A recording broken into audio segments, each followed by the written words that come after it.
Everybody, I'm going to call the meeting to order. Our chair is absent tonight, so I'll be running the meeting. My name is Pedro Pachano, I'm vice chair.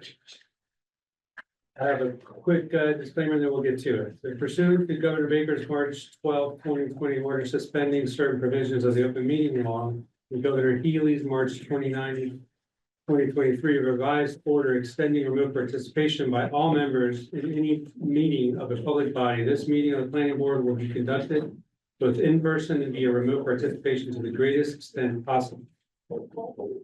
Specific information and general guidelines for remote participation by members of the public and or parties with a right and or requirement to attend this meeting can be found on the town's website. For this meeting, members of the public and committee members may attend the meeting in person or may attend remotely. For those who are not in person, every effort will be made to ensure that the public can adequately access the proceedings in real time via technological means. All right, so with that, we'll move to the item for which everybody, I assume, is here for, which is the roll call attendance. Jackie? Here. Jonathan? Here. Malcolm? Here. I'm Pedro Pachano, and Brandy Nelson is absent today. Jeremy. Oh, Jeremy. All right, second item on the agenda is Form As. Do we have anybody here presenting Form A? We have one for 35 silver, one, what are we doing about 67 state? Is Ryan here?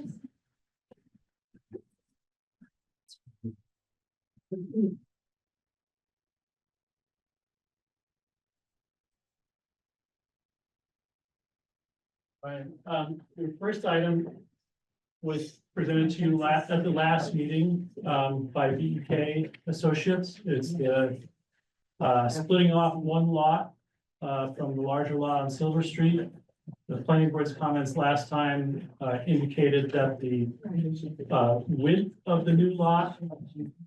Oh, good, he's on, I don't have to speak, but the width of the new lot was insufficient at the setback line, and that the remainder lot may have been insufficient. Good. Brian, are you on the phone? If you could identify yourself.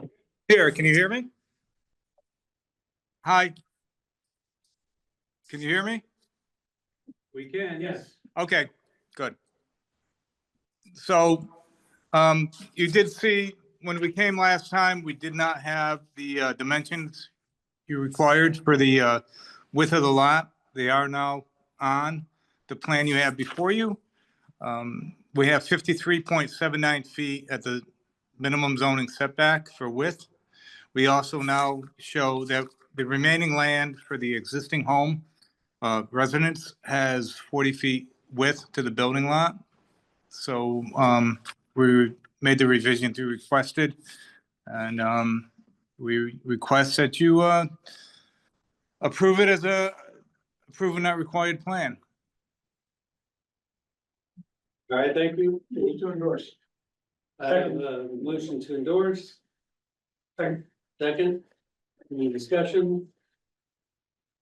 Do I have to do a roll call? Yes. All those in favor? Aye. Opposed? Unanimous. You would all be patient with us. We have to go through a little procedure here. Thank you. Thanks, Brian. Thank you. I'll have it in my office. Okay, thanks, Chris. We'll pick it up sometime. All right. Take care. Bye. Yeah.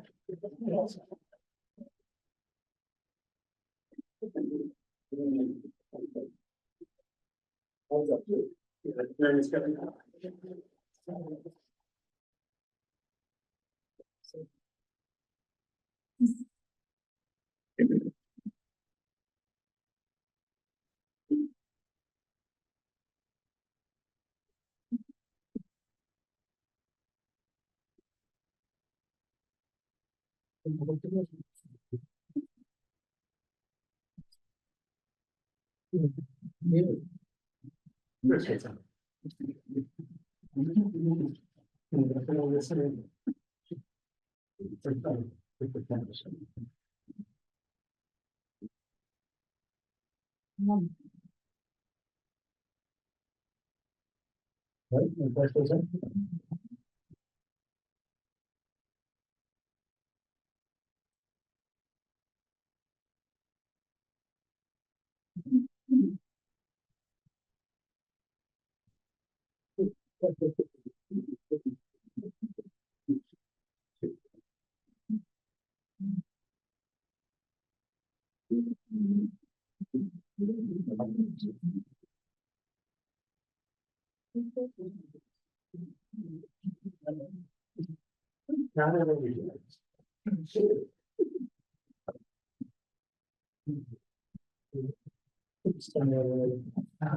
What's up? Yep, we're good.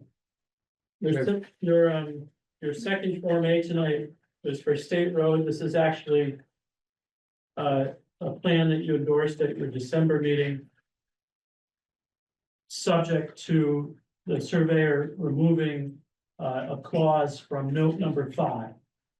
The clause did read, it was the second to the last sentence of note number 5. The clause did read, parcels A, B, and C each conform with these minimum requirements.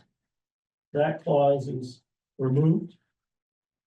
And so, based on the board's previous action, I believe you can sign in minor. Was that endorsed last time or? It was approved, it was, but you didn't sign the Mylar until the note was updated. Okay. I'm just reading it out, this is signature.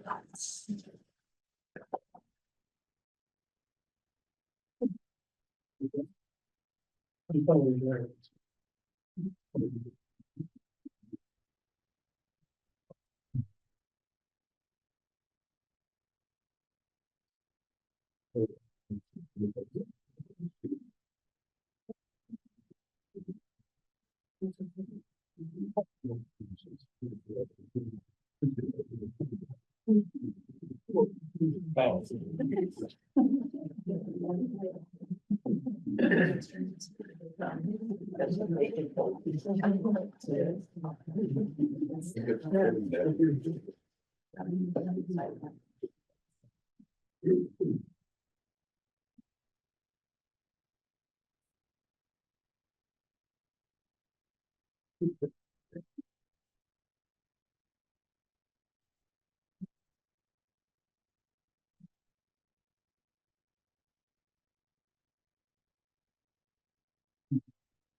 Okay, moving on to our next item on the agenda, the minutes of the February 27th meeting. Do I have any discussion or a motion to approve? Move to endorse, move to approve. Have a motion, Thanks. have a motion, a second, any discussion? All those in favor? Aye. Aye, all those opposed? They are approved. Okay, so we've got two public hearings. For the, yes, Project your voices a bit more, please. we'll do our best. Thank you. Thank you. We have two public hearings. For those of you who've not attended a public hearing, I'll just go really quickly through the process. So this board will officially open up the public hearing, at which time we'll open up for comments from the public. When those comments are exhausted, we'll close the public hearing and then the board will discuss your comments and any comments that we may have. And then we'll move to either vote or whatever it is that we decide. So the first public hearing is for an application from the VFW Post 8348 for a special permit to install an electronic freestanding sign at 800 Main Street for section 146-20 of the sign bylaw and section 10.4 of the zoning bylaw. So a motion to open the public hearing. So move. Second, Second. motion and a second. Aye. All those in favor? Any opposed? No, the public hearing is officially open. Passed. Just one note for the record, Tonight, we only have 4 members voting tonight. Jackie's our associate member, but not needed for voting quorum tonight. Typically, special permits require 5 assenting vote or 4 assenting votes to grant. And so typically it's the applicant's option whether or not they would like to proceed or move along with just 4 voting members present. So we'll ask anybody who wants to give public comment to step up to the podium, so if you can make some, yeah, so if you can make some space for people in front of the podium, or you can come up to the table, how about that? So Yeah. you don't have to move. Before we get moving, I'll ask Chris to briefly explain the application. Yeah, I'll just set forth for the board a note that I had emailed you earlier today. The application is for a freestanding sign at 800 Main Street. The sign that's typically allowed by right in this district. However, from what I understand, the sign would be both larger and there would be 2 signs at the location. Both of those things would require special permits. So I'll turn it over to the applicant to explain what they want to do. Just step up if you can state your name. My name's Steve Blackwell. I'm the commander of the VFW in Great Barrington. Jim Ketchum, my junior vice. Brother Chuck back here, he's our trustee. We're entering this hoping that we will be granted. Sorry. The sign has been worked on by a lot of the people down there. They've raised the money to do this outside of all the town things that they do for us. It'll be approximately 30 to 40 feet off the road, whatever you suggest. It'll be facing the road. It's only one-sided. It will be on a timer. It'll go out at a certain time of night when we're closed. Outside of that, do you have any questions? Well, for now, we're taking public comment, and then we may have Okay. questions when the board Okay, goes into discussion. So, anybody else want to step up and have a comment about the sign? Sure. State your name, please. James Manning. I think the sign at St. James Place was important for that mission, especially since it's a nonprofit. They just want to make money, to cover their expenses. Like that sign, I think a sign at the VFW is that VFW, as I've seen it over the last 10 years, has grown more from a VFW to more of a public place. And I think why make it hard for them? So I would love to have the sign. it is a VFW of Foreign Wars, and we are nonprofit, and we do try to raise money to keep our doors open for the Yeah. public. I know, Well, I'm all for that. Okay.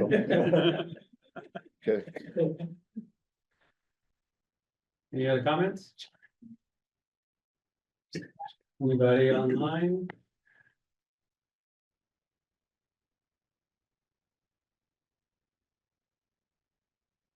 Well, I suppose I will entertain a motion to close public hearing. Questions from the board. From the board, okay, sorry. I have a question. When do I get to ask my question? Now, No? Okay. So I'm really interested in the design and what you're going to do, because this is I see this as a model. And I was just wondering, is the image changing and how often does it change? It How will many change. images? Is to our events. Pardon me? It will change to our events that we have there. Like if there's a wedding or a funeral or whatever else we're hosting there. And then our bar will be open at certain times. Because I was thinking, I'm using, let's say, St. James Place as a Yeah. model, because they have images that rotate. Right, And they set up future events as well as. Yeah. Tonight at that kind of thing, and or just celebrate the spring or something like that. yeah. Are you thinking about doing something like that, or do you have a designer who's dedicated to coming up with great images to put on your on the sign? I- stand up. Because I just want to get excited about what I would be seeing as I'm driving by. Yeah, well, and it's, Nadine Foster. So there's a group of individuals that have formed a committee called Friends of the VFW to bring very, very good, happy things to the VFW and honestly, to revise the property a little bit, have it used for public events, picnics. Last year, when we did the Memorial Day Parade here in town, which was about 2,500 people on this main street, and it was wonderful. And then we threw a picnic down at the VFW property, so stand up, Leslie, and introduce you. This is a committee member, Liz Shaker. We worked very, very closely on getting this sign built. It's from a company in Hudson, correct? So unlike the sign at St. James, that's a very tall sign and it's always lit. We have the option, like Steve said, we can turn that off. And also it's a 4x8 sign, so it's 4 feet high, 8 feet wide, and it will not be as brilliant. I was gonna say, can you control the luminous? Yes, and Yes. so it's only one side, nothing will rotate. It will be controlled by a computer or our cell phone, what is coming. For instance, if you haven't heard, we're in the process of opening a cafe within the VFW called the Chatterbox Cafe. And you probably wonder why it's called that. and this will, So, this will be facing, so the sign is to be used for absolute positive things, not just anything up there, so. this will be facing the historical committee, which is not, but at nighttime, They need to be happy. Yeah. or I they think can't be in they're all- the daytime. It's just gonna face the road and there's nothing across the street. It won't be bright, but they do need something because at this point, there's no one that ever knows what's going on down there. Unless you're on Facebook, you go on the radio, you do all the newspaper and all that sort of thing. So basically, I think that's it. Did we answer the question? You're welcome. First, I've got the dimensions here for you, if you need that. Did you get it? Steve, I think you put the dimensions on the, Okay, it's there, on okay. the image that you submitted, unless Okay. they changed. Yeah. Jonathan, any questions? Chris, you mentioned that there's an existing sign there. And this would be an addition. That's what I understand. Is that true? Yes, and that's been there since 1946, when they opened the VFW, and it's kind of our historic sign of the VFW. Like I said, there's plenty of room out there that we can put this back off the road somewhat. And that's why we're adding on another sign. But you stated in your memo that only one sign is allowed. Where, I'm looking at the sign, but I'm not seeing it. Where is it? It's in, section 146 dash 8E, I believe, which talks about freestanding signs in business zone.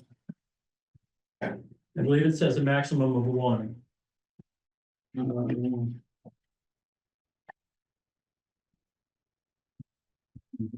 It also gives the maximum of 32 or 24 square feet. Is this exceeding it or is it? But I found it to exceed both the allowed size and the number. Do you see it there, John? Yeah. Can we? So we Can you schedule them? Yes, Waive that. yes, we could do that. Yes, section 14620 allows the planning board to waive requirements of the sign bylaw. I see, okay. Anything else, John? I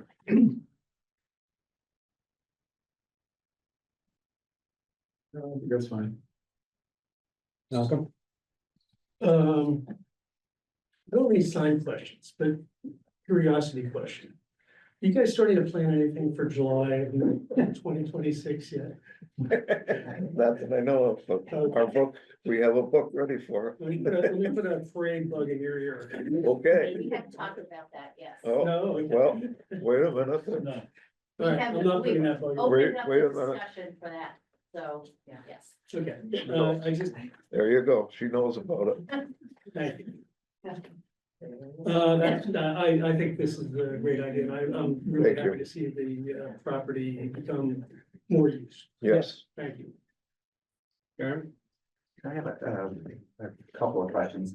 Do you have a spot picked out, or are you looking to?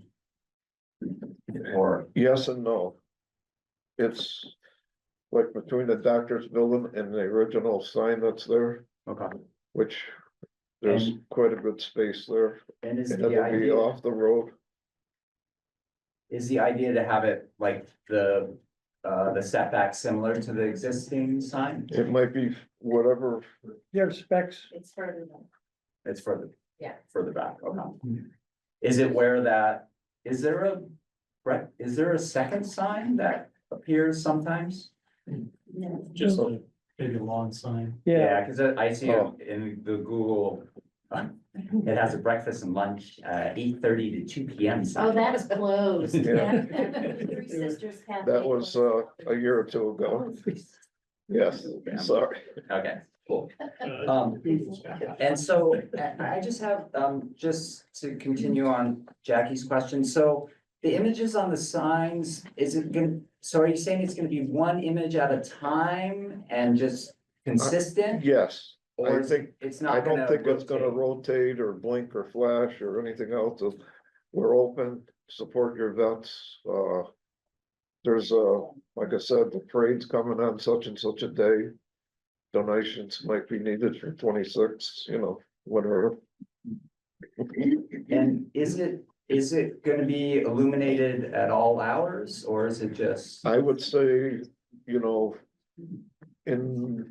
the dawn of, I mean, Probably in the morning hours, say 7:30, 8 o'clock until the bartender leaves at night. So around 10 o'clock, probably the latest, I would guess. and I wouldn't think it's not gonna even show up that much during the daytime.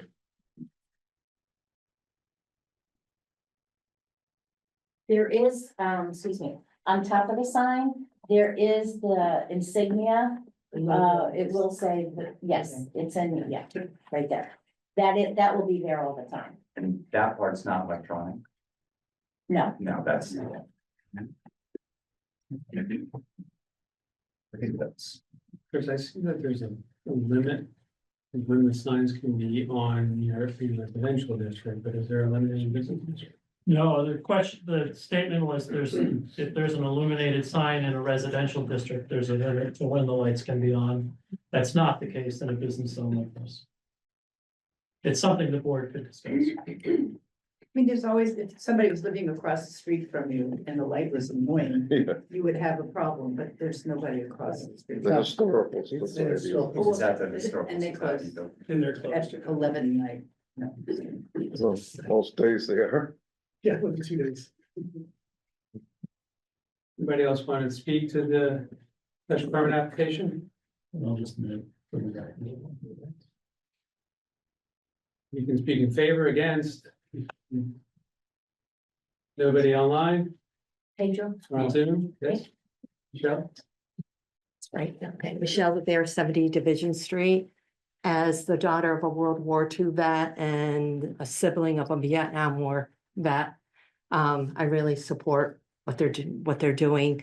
The VFWs presented during budget hearings and that sort of thing, gave wonderful presentations. They're doing a great job. And again, if it were in the middle of a residential neighborhood, it'd be concerning, the light. But I support their request with the sign up. Thank you.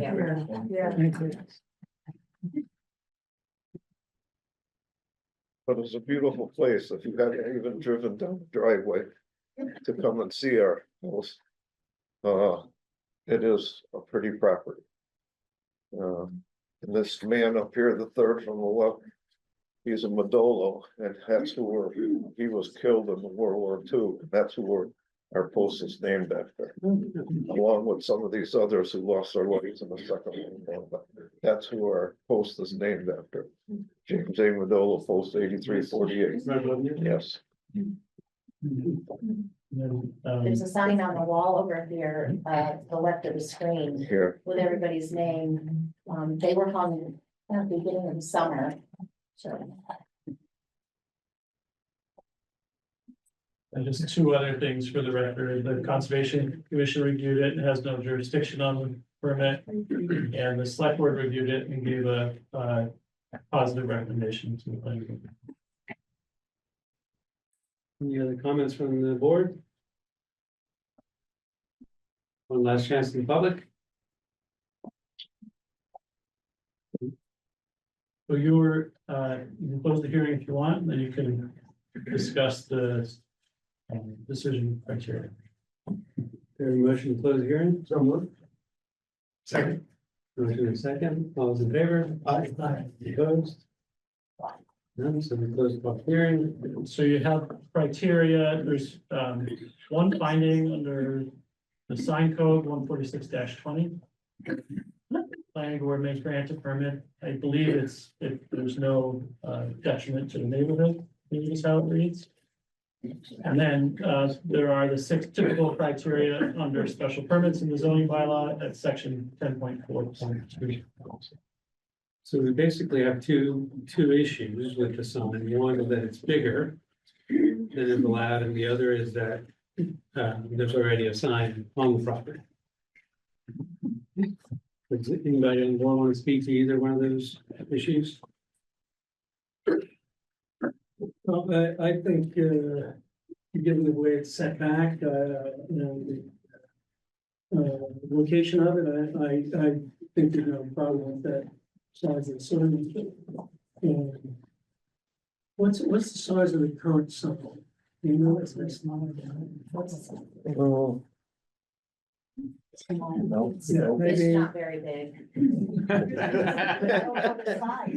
Is it smaller than what you're Is it proposing? 4 feet wide? I would think 4 by 5, maybe, like the size of a flag, So it's smaller than what you're proposing. I believe. Yeah, the width is about the same, but Is that- the new one's gonna be taller. Right. So But they look entirely different. I'm in favor of this. Well, and since we're having, I think it's since we're having this, do we want to ask how the current light is? You could ask whatever you want. That was already a public hearing and Oh. discussion. Okay. Well, we can't ask the applicant because of the, okay. Typically. when you have- You have to reopen the. All right. Well, I can tell you that the property in front of the post is large. It's open space for the most part. So I don't see that there's any detriment really to adding another sign, especially given the benefits that the sign will provide for the post. In looking at the special permit criteria 1 through 6, I don't think any of those are applied. And the space is large and can accommodate 2 signs. Yeah. And I think one complements the other one, so I think it works well. Thank you. We're getting to turn the music down a little bit on Tuesday night. Yes, they have left that part of it, and it is quieter. only until like 8:30. It's dark by then. Yeah. The golfers enjoyed it at Plant tonight. That's not, I think we. Should we go down the criteria? You should, the criteria in 146-20, substantial detriment. Does everybody agree on that? Yeah. Yes. No substantial No detriment. substantial detriment. Now go through your 10.4.2. Okay, let me read the one.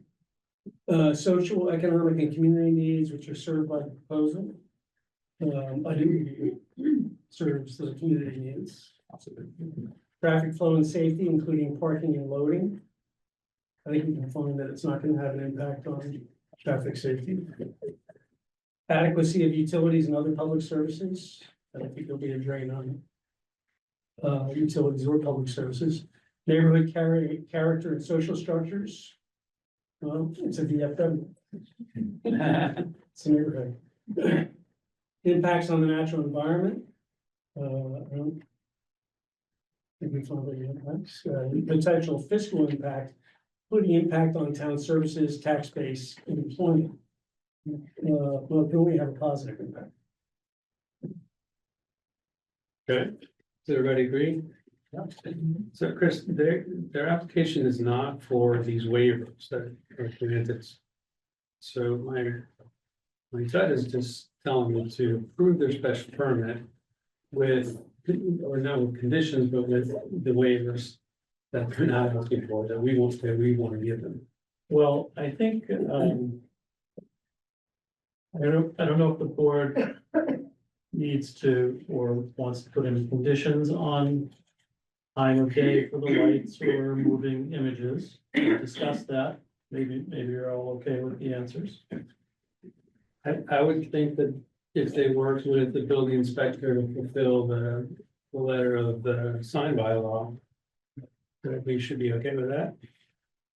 Well, the sign bylaw doesn't mention hours in the zone approval. Sure. So we would worry. But I heard from 7 to 10 or something like that. 11 o'clock should go out by 11. I would, Yeah. I'm sure, not open much past. So it shouldn't be on from 11 PM to 7 AM or something. Till 3 the next day or whatever. Well, sometimes. Okay, so let's Yeah. say that. You would add that as a condition. What's the condition gonna be again? It would have to be turned off by 11. That's Sure, fine. 11 till, 7 AM. okay.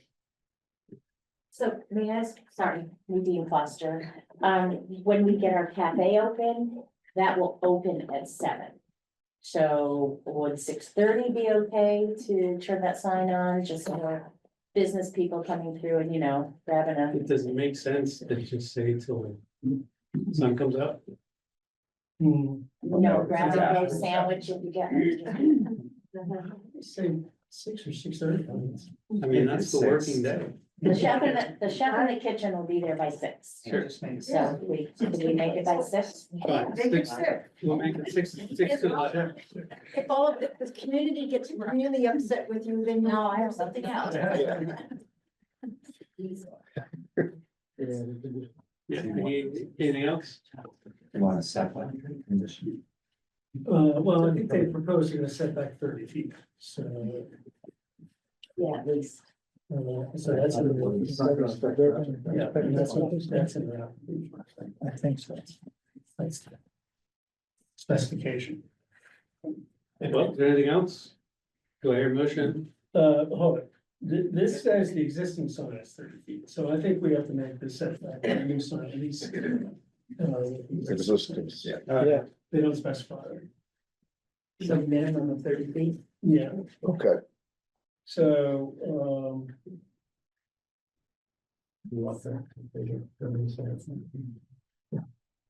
Are you suggesting that the sign be minimum of 30 feet off the road, off of Route 7? that's what I thought I was reading here, but I'm not. Okay, so I would suggest that, that. And that was discussed a little bit with Matt Comer, myself, and he thought that would be fine, but he will double check on that. So if it has to be changed, you'd be notified, correct? Yeah. And you mean if it has to be less than 30 feet? No more. Oh, It had to be we'll more. make it at least 30 feet. okay. So,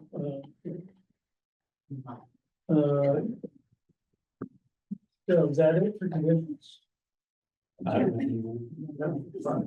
So Do you I'll want, move, yes, so do we want to condition the changing of the sign?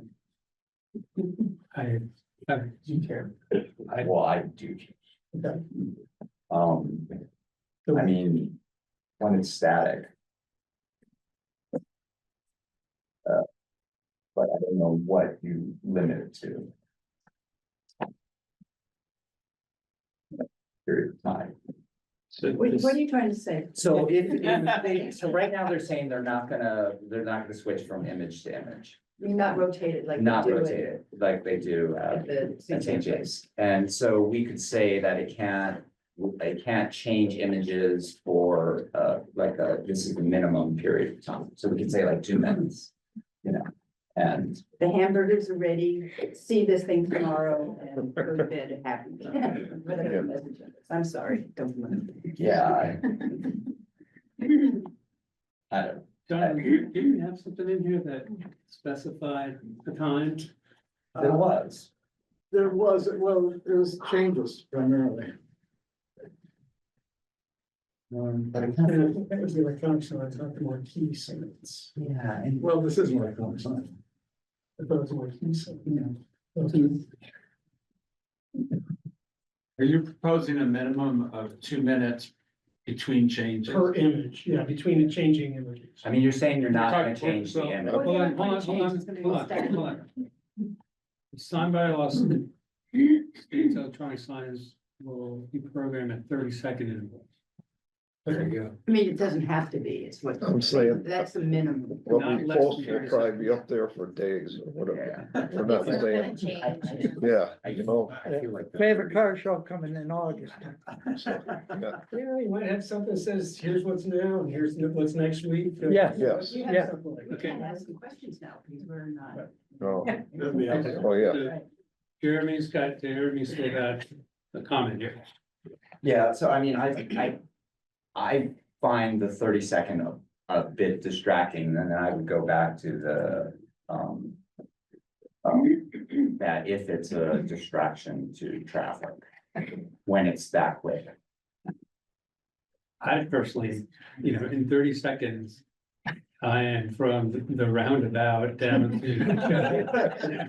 Well, I don't know, I mean, if the St. James one is in compliance with the, then I find it distracting.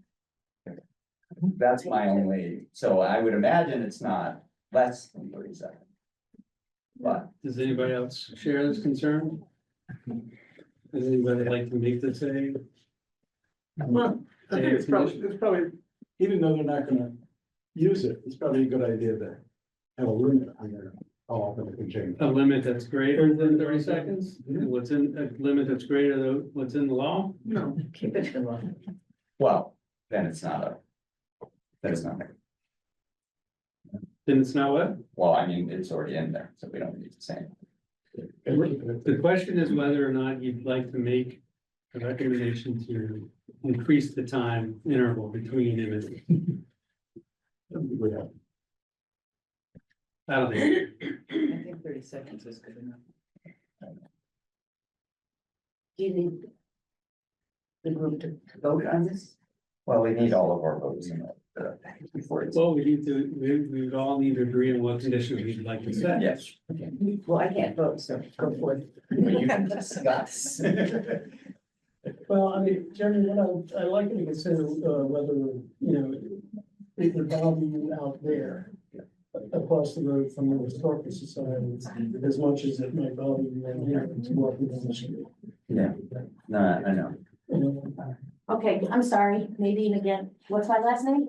Foster. We all know where the fire station is in Great Barrington, correct? Okay, they have a sign.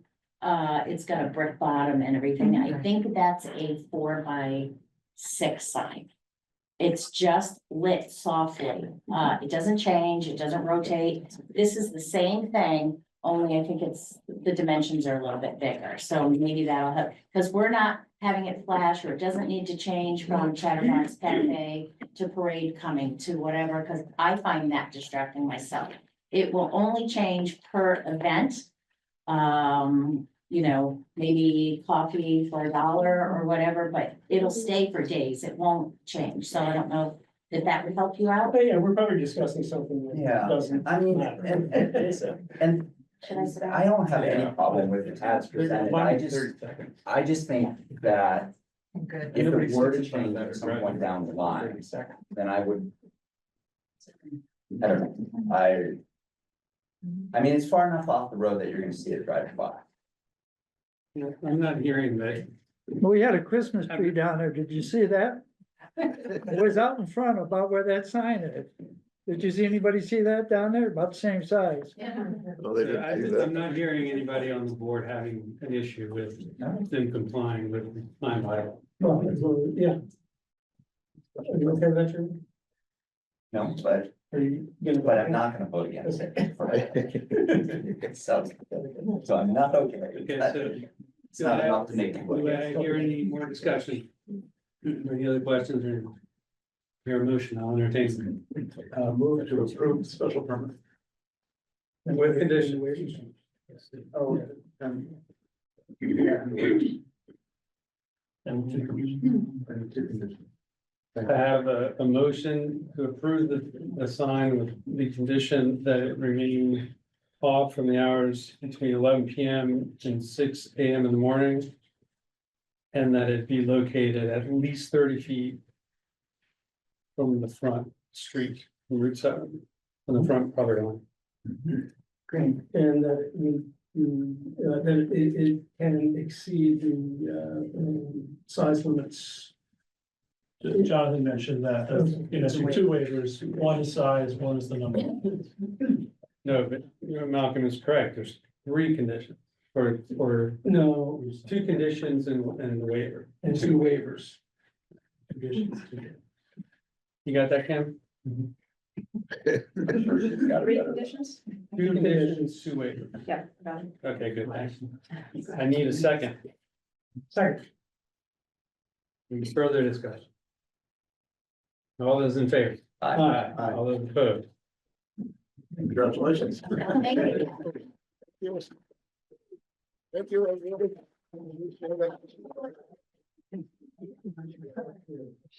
Yeah, that's what I. We'll see you all at the Chatterbox Cafe. Watch for the sign of the breakfast. We need help.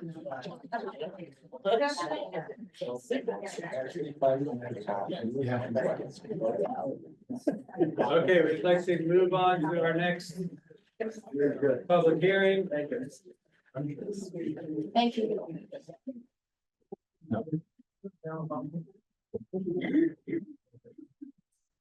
Next item, public hearing to discuss zoning amendments being proposed to town meeting. Motion to open the public hearing. And the second, please. I'll second.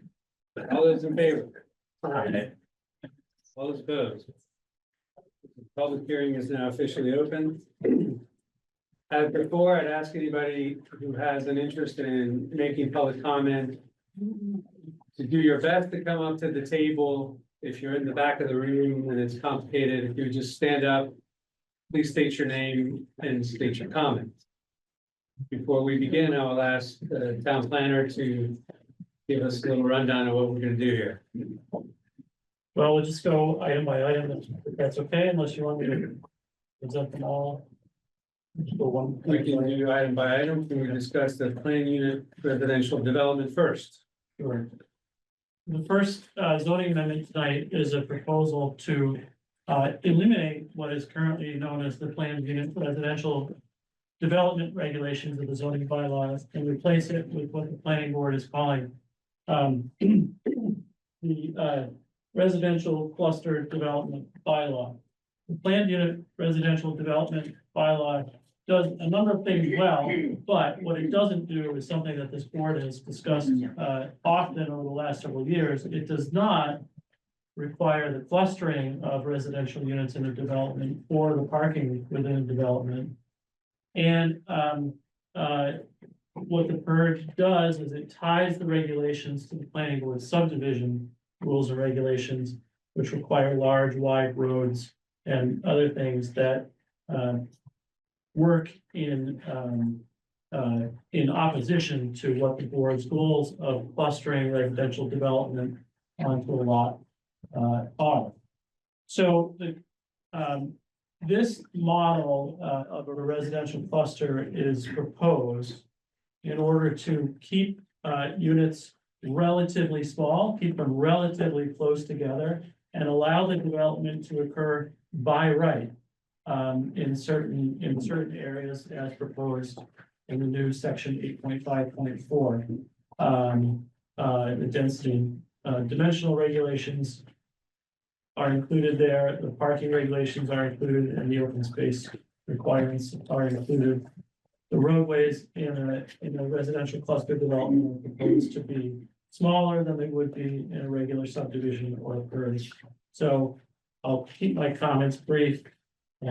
This has been noticed on the website and published in the libraries, and I'd be happy to take comments from anybody who's interested. Anybody have any questions, comments to make? Yes, ma'am. Please Karen state your name. Christensen, how is this relevant to the Simons Rock property? It isn't, it's a completely separate zoning article. Oh, Could be. Yeah, it could be. It could be used, yes. But it's not specifically addressing that property or. Yes, So is this would you mind standing up for the public, please? Oh. I'm not sure I understand what, Please state your name. Arthur Jackson, Thank you. I'm not sure I understand what the question is. Trying to adjust a cluster housing existing condition? Is that, Currently, the zoning bylaw has this regulation called the PURD, a planned unit residential. It's been used only a few times in the last several decades in Great Barrington. There's a few examples of it. Forest Row housing is a PURD. I believe the Christian Hill Commons is a PURD. Copper Beach is a PURD. And the new affordable housing subdivision that's being built on North Plain Road with Habitat for Humanity is a PURD. The board's experience with the PURD regulations is that it forces homes to be further apart, using up more land. It forces roadways to be larger than is necessary. And it has a number of other requirements that are deemed either onerous or process that is onerous and is not really fostering a wise use of land. The board's proposal would allow this new development to occur in most residential zones by right. So if you were to take, let's say, a 10-acre parcel of land in a district that allows 1-acre parcels, that might be subdivided into 10 1-acre parcels, and each house might have a very, very large, or each lot might have a very, very large house. This bylaw is allowing that land to be developed in a cluster way, and the homes be smaller but closer together, saving more land.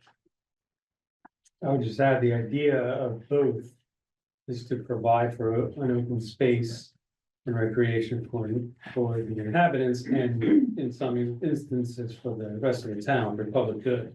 What we found is that the current bylaw ends up looking always like a subdivision. Yeah. And the open space requirements are usually subverted through creative engineering. We're trying to correct that. that's great. It makes a lot more sense, thank you. But a spin-off benefit may be that the homes being a little bit smaller may be less costly, the roads being narrower and maybe not as long, maybe less costly, and so maybe housing can be delivered at a lower cost, saving more open space in the meantime. That makes a lot of sense, and I would support those changes. Any other comments? Yes, Michelle? If you can, yes. Please. Excuse me. It's really for the owl, Michelle. For the owl. Oh, well, wherever you want me to go. Michelle LeBear, 70 Division Street. As you know, I attend a lot of your meetings, other meetings. This is referenced as the campus overlay district. No.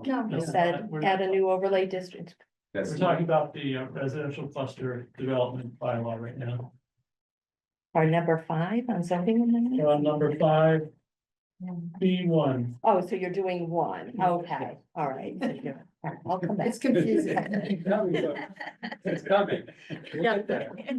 It's 2. Anybody else have comment? on this item? Anybody online have comment? With one hand raised, iPad.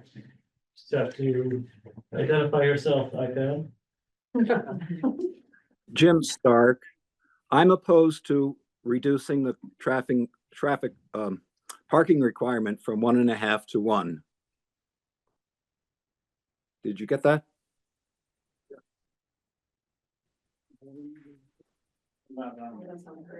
That's 5-3, right? Yeah. Thanks, Jim. We note that for item 5D3 tonight, not on the one we're talking about. We'll note it for the record. Thanks. Any other comment? Seeing and hearing none, we can move on to the next item. Campus overlay district.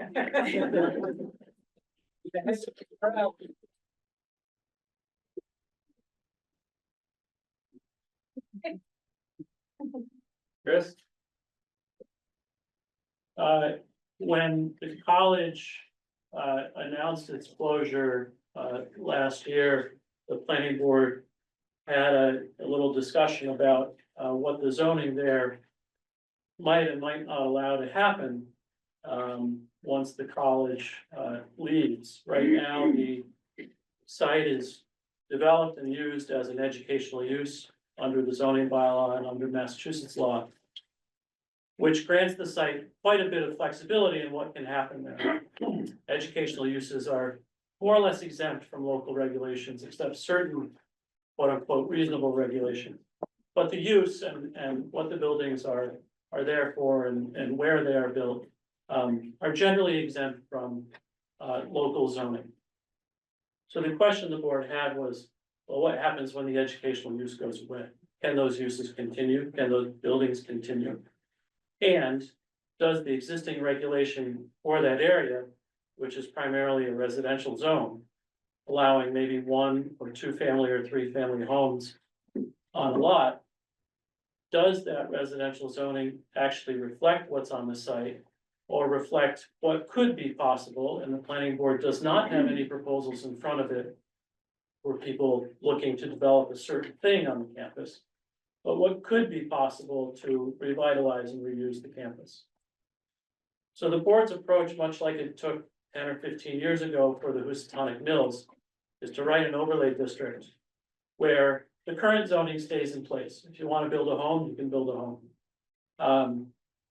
But to put more flexibility on top of the existing regulations, which could allow different uses to occur there. The approach in Housatonic recognized the unique circumstances of the mills, proximity to the river, the historic nature of those buildings. Said, okay, the industrial zone doesn't allow much flexibility in how we do things. And it certainly doesn't allow buildings like historic mills to be placed on property lines and reused. And by the way, they were also built at a time when there was no parking requirement and things like that. Or zoning. Or zoning at all. And so the board for the mills said, let's write an overlay district that could allow some flexibility and keep that context and that character. The board's approach here is kind of similar to say, we don't know what's going to happen, but clearly the existing zoning doesn't allow much more than residential uses. So the board's approach here with the campus overlay district, and I'll just read the 9 stated purposes of the campus overlay district. 1, to allow the continuation of existing uses within existing buildings on campus, including the athletic center and arts center. 2, to encourage the reuse of the college campus to benefit the general health, welfare, and economic vitality of our residents and the region. 3, to encourage the preservation, reuse, renovation, and redevelopment of existing structures on the campus.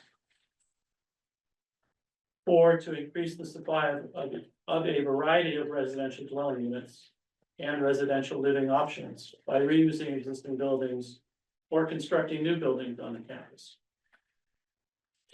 5, to create employment opportunities, both short and long term. 6, to allow for a mix of land uses appropriate to the needs of the community, to the scale of the campus and its environs, and to the landscape. 7, to preserve open space, protect sensitive natural habitats and ecosystems, and protect drinking water resources. 8, to promote recreational opportunities, and 9, to promote environmentally sustainable development. The proposed district goes on to say where it will apply, and it lists the parcels on the assessor's map. And there's a map associated with the proposed overlay district that takes into account all of the properties currently owned by Bard or by Simon's Rock. It does set out certain uses that would be allowed by right, notably any use that's permitted already in the residential zone. And then it proposes other uses that could be allowed by right without the special permit process that some of you saw play out tonight with the VFW. So permitted uses could include, under this proposal, dwelling units like in addition to what's in the current residential zone, which is 1, 2, and 3 family. Planning board says, okay, let's also allow from 4 to 8 units by right. Let's also allow assisted living by right, live work by right, co-living by right, community educational or recreational uses by right, and that includes gyms and fitness centers and health clubs and performing arts centers. Bakers, food and beverage producers, medical offices, and professional offices by right. Certain things are prohibited. Planning board doesn't think would be appropriate there at all. In addition to things that are already not allowed in the residential zone, the following would not be permitted here. Cemeteries, golf clubs, marijuana establishments, including cultivation and manufacturing, public parking garages, lumber yards, large-scale commercial development. As defined in the bylaw, large-scale commercial development includes retail and wholesale centers, like big box stores. Motor vehicle fuel stations, motor vehicle sales, aviation fields, gravel, loam, sand, stone removal for commercial purposes. A gravel pit. So those would not be allowed. By special permit, the following could be allowed through a process similar to what you saw play out earlier. Hotels, motels, camping facilities, commercial amusement parks, restaurant or fast food eating establishments. I think the board's idea there was there is a kitchen, commercial kitchen and dining hall on campus. What might that evolve into? Also by special permit, contractors or landscapers yards, light manufacturing, or any of the uses that I mentioned before, the by right uses. If they will involve drastically changing the size of an existing building on the campus. Or new building. Or building large new buildings. That's a quick summary of what the board is looking at. Happy to take any questions from the board or anybody else. All right, who would like to step up and give comment?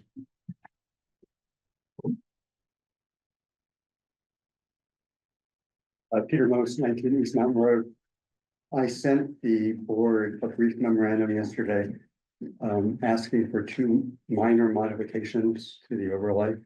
The first is in section 9.15.41A. Got that. So, at the moment, you have it limited to 4 to 8 dwelling units, and I'd ask that that get moved to 16 dwelling units.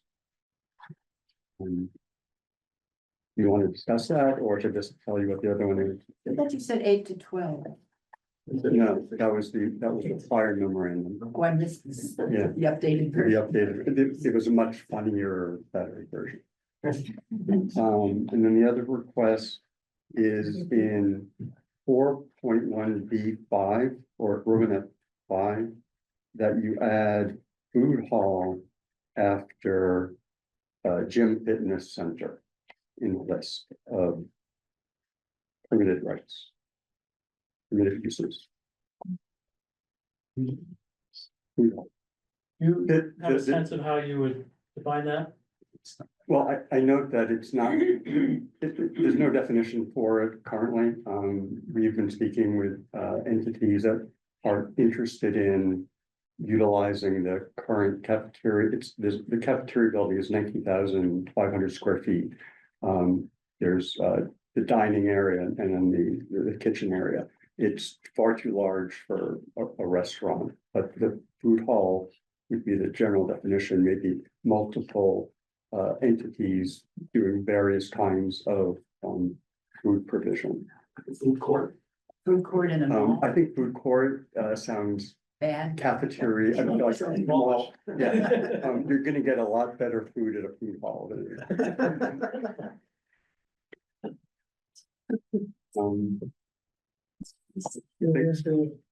We discussing here? Is this a public meeting? Can I ask you a question? How is this different than restaurants or fast food? that we- Right, so the definition of restaurant, well, this is not intended as fast food. The zoning bylaws have definitions for fast food.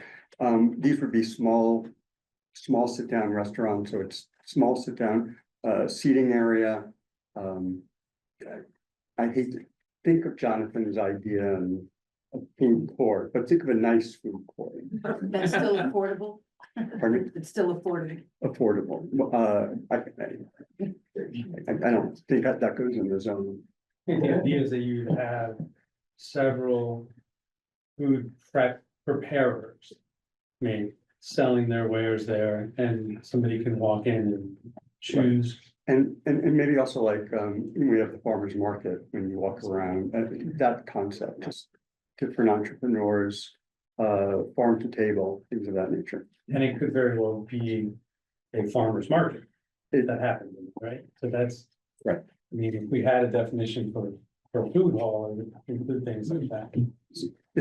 There really is a lack of definition, and I didn't know if I should draft a food hall definition, but. But I mean, I'm not sure why restaurant doesn't apply there. Because, well, it's a building, here's what it's defined as. A building or portion thereof containing tables and or booths, which is designed, intended and used for indoor sales and consumption of food prepared on premises.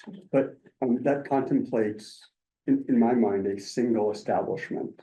It doesn't Right, say, that's- it but just that's says a not what- building or portion thereof. So if somebody wanted to do a food hall there, they could apply under a restaurant. That's the idea, Right, because that's what's in But the. if you have like Berkshire Mountain Bakery comes to, Yeah. If you can hold your comment. it's for- not made on site. What page is that on? It's on page 155. 155? Or thereabouts. Oh, 151. is the page Okay, number. yeah, I got it. So.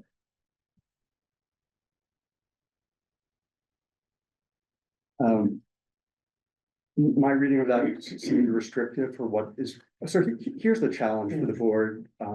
We want to make sure the property is going to be utilized after the school leaves and we like to make sure that these buildings are accessible to the community.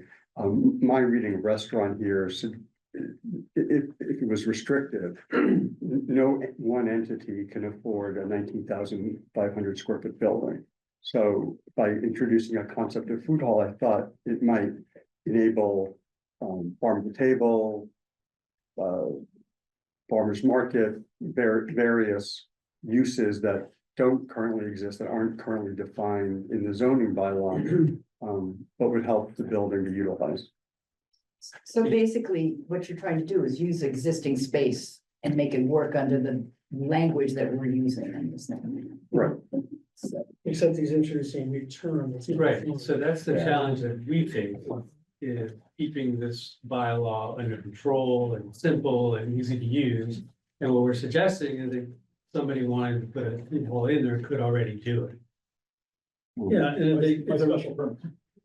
But with their needs, would each individual No. entity, just the building lessee, wants to have multiple, you think that's good to go? That's the fact, yes. So, I would see, well, we can, yeah, we'll just get public. Currently that, Where Mr. Most is suggesting it be entered is under the, by right uses. Yeah, I feel Or like moving existing the buildings. restaurant up to by right uses in existing structures. That's what that first one is, in existing structures. Right, that was also part of what I'm trying to achieve here is, so if we introduce the term restaurant there and. That would be great. Restaurants are all by special permit, Except in the very downtown core of town, really. where they're by right. That's the only place they're by right currently in town. Yeah, so I don't think that's particularly onerous to leave that in there. The special permit. Yeah. All right, we can. Yeah, we gotta discuss that later. Okay, and then no objection, I gather, to changing it or any questions regarding changing the multi-unit. I think it is already. In A, it Well, says, B one says dwelling units 9 or more. but that's for existing buildings as of May 3rd. Right. So this would be an A, which is dwelling multi-unit 4 to 8. I'm asking that you extend the limit from 8 to 16. But this is, Right, those are by right and you can do more by special permit. So, Right. so the way this reads is, but the dwelling multiple dwelling units or more in an existing structure is Right. by right, but you could also come back and apply for a special permit for 9 or more. Well, Because down at the bottom of section 3, it says anything that's permissible by right in 1B is permissible by, special, in G, in 3G. 3G. so I'm reading A above, What you're getting at is to allow up to 16 by right. 16 by right. That's In a in new a, building. that's in a new In a- building in a new or an building. extent, That's- or an ex- That's what he's asking. You got it. Yeah, okay. and so. You know, I plan to do that, but, I get it. Okay, no question? Thank you. Thank you. Question. Next, Are we allowed to ask questions now? Well, yeah, we're up You to can say make your name and then, Dorothy McTeague. I have a question for the gentleman that just spoke. I would love to know what the intention of is for those buildings. If you're a builder, I didn't hear the beginning of it. well, now, we're trying to keep the public hearing just to the articles. To the zoning articles, if you don't mind. The use and all of that stuff is gonna be determined by somebody else. What we wanna discuss is how people will be able to use it. Not exactly what people have in mind. Don't mind. we don't know what people have. Yeah. There's no specific Right, proposal. we're not approving a project, you know. Do we Thank you. want to know what people, No, we can't hear what people want to do? no, we're here to discuss. Just zoning discuss articles, yes. Thank you. Will there be Thank some time where you can say what you want, what the town would like? You can say, yes, I mean, it's a public hearing, you can get up and say, as you please, I was just, I'm gonna say stopping Mr. McTeague, because we don't wanna have that type of discussion. If you'd like to get up and make a comment about that, about what you would like to see, it's fine, you can. Anybody else? Come on.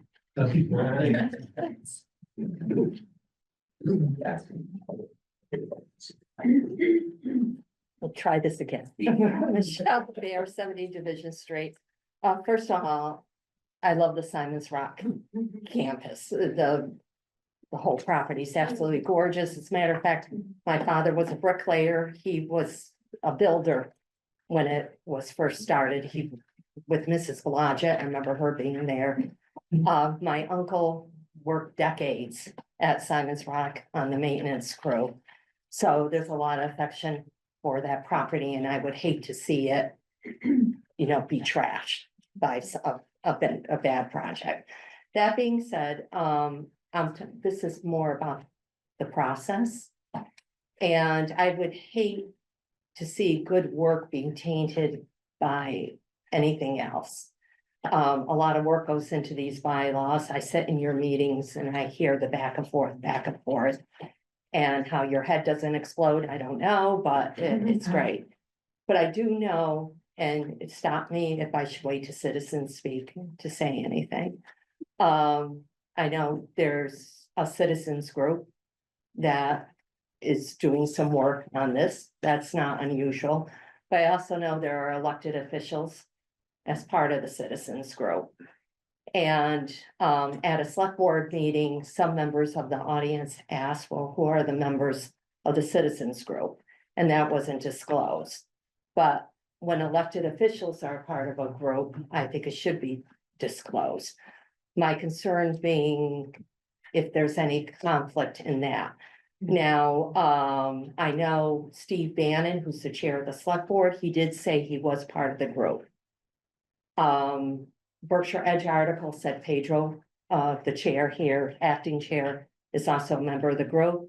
And this is if the article is accurate, that State Rep Lee Davis is also part of the group. Keeping in mind, elected officials they don't give up their rights as citizens. They don't. However, as elected officials, they have a higher bar to go by. So that can be rectified by just doing a disclosure saying, hey, I'm an elected official, but I'm working with this group or whatever. It would be hard. I want to have faith in the process on what's being done. I want it to be open and transparent. And because if it's not open and transparent, you're going to get speculation, you're going to get rumor, you're going to get Facebook. So I would encourage anybody who's an elected official as part of this group to disclose it, like Mr. Bannon did. And just as a procedural safeguard, do a written disclosure with the town clerk's office.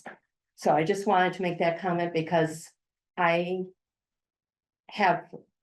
personally, I'm having difficulty having confidence in the process, knowing what's going on behind the process.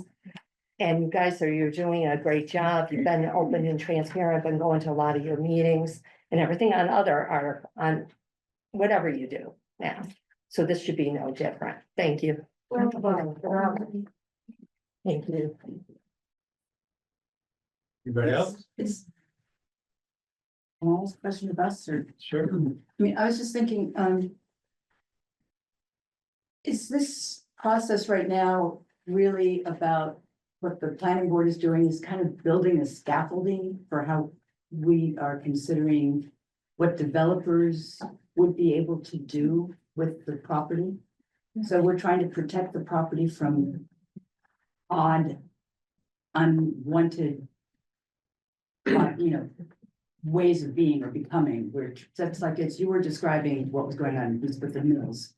We're trying to do the same thing to protect the integrity of that space, its history, and its future. So really what we're doing as a planning board is coming up with language that's official, that when somebody comes in and talks to Bard about putting together a proposal and trying to get Bard to go with their proposal, we're protecting the town or the community or the neighborhood from hot problems. And so we're just using the language that we know to protect the community and the future of the space. I mean, I was just wondering, I'm trying to understand what we do versus hope and expectation of a lot of people who are sitting here worrying about what's going to happen with that space. And I think if this isn't the right place to have that open discussion about what we should do, because we're looking at how to protect the space. But it still would be great at some point to hear from you guys about what your hopes are. So that would flavor our interpretation or our understanding in going forward with this. Because I can just feel the room, Listen, I have a different perspective. The reason we're having this public hearing is to hear what people are thinking. Okay, that's the point. That's why we're frankly forced, but through the process to have these public hearings, force people to come and let us know what they want, what they're thinking.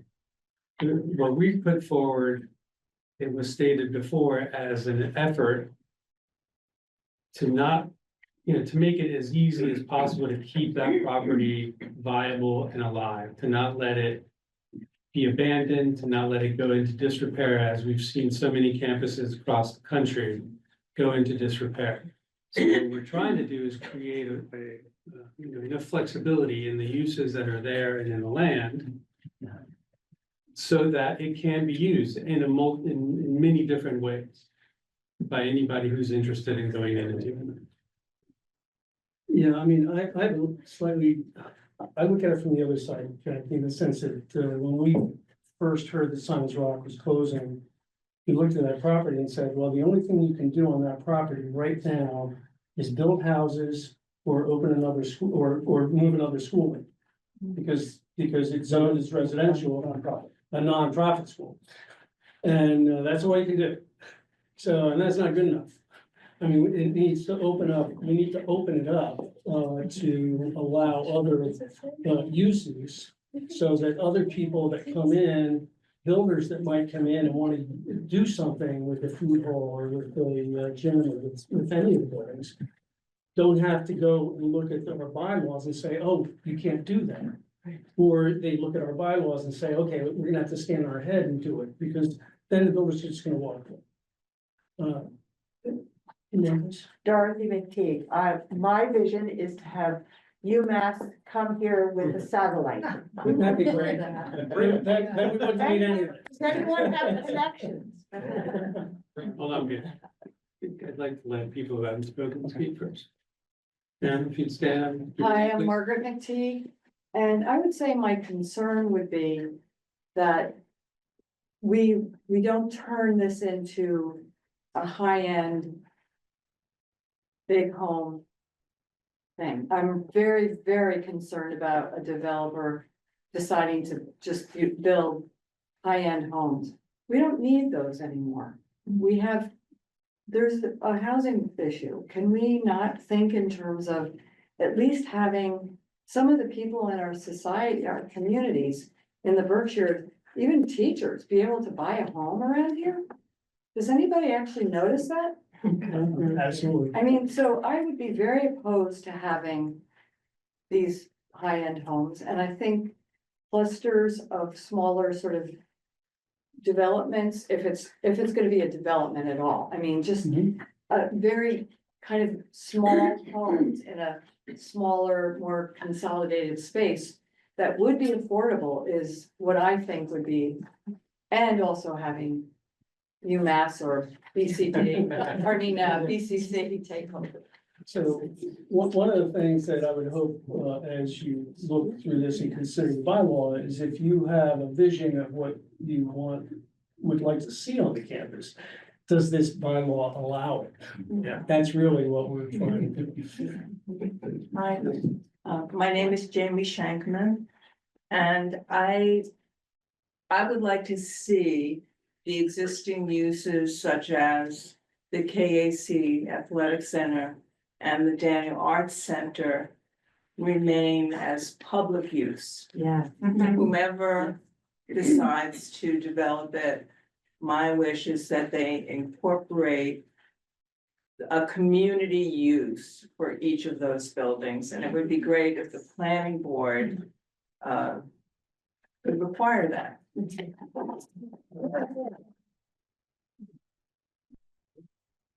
If only we had control over the properties, we would be happy to do that. But I will say that, part of why we've worked on this bylaw is that as soon as the school moves out of there, those uses aren't allowed anymore. And in fact, the Kilpatrick's not even on a legal lot. Right, so to vote this bylaw in is very important to keep those uses active. Does the bylaw say that? Well, yes, it's implicit in the bylaw, yes. Sir? Ms. Magadini, to back up my wife's thought. Smart man. When you think of the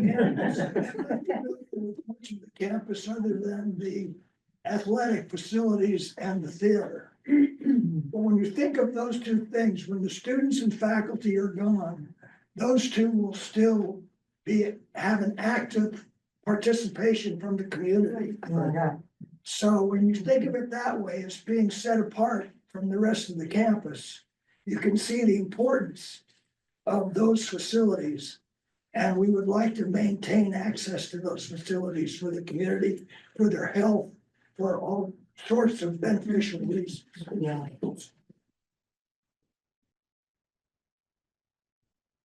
So I just don't know if we want to address that part of it.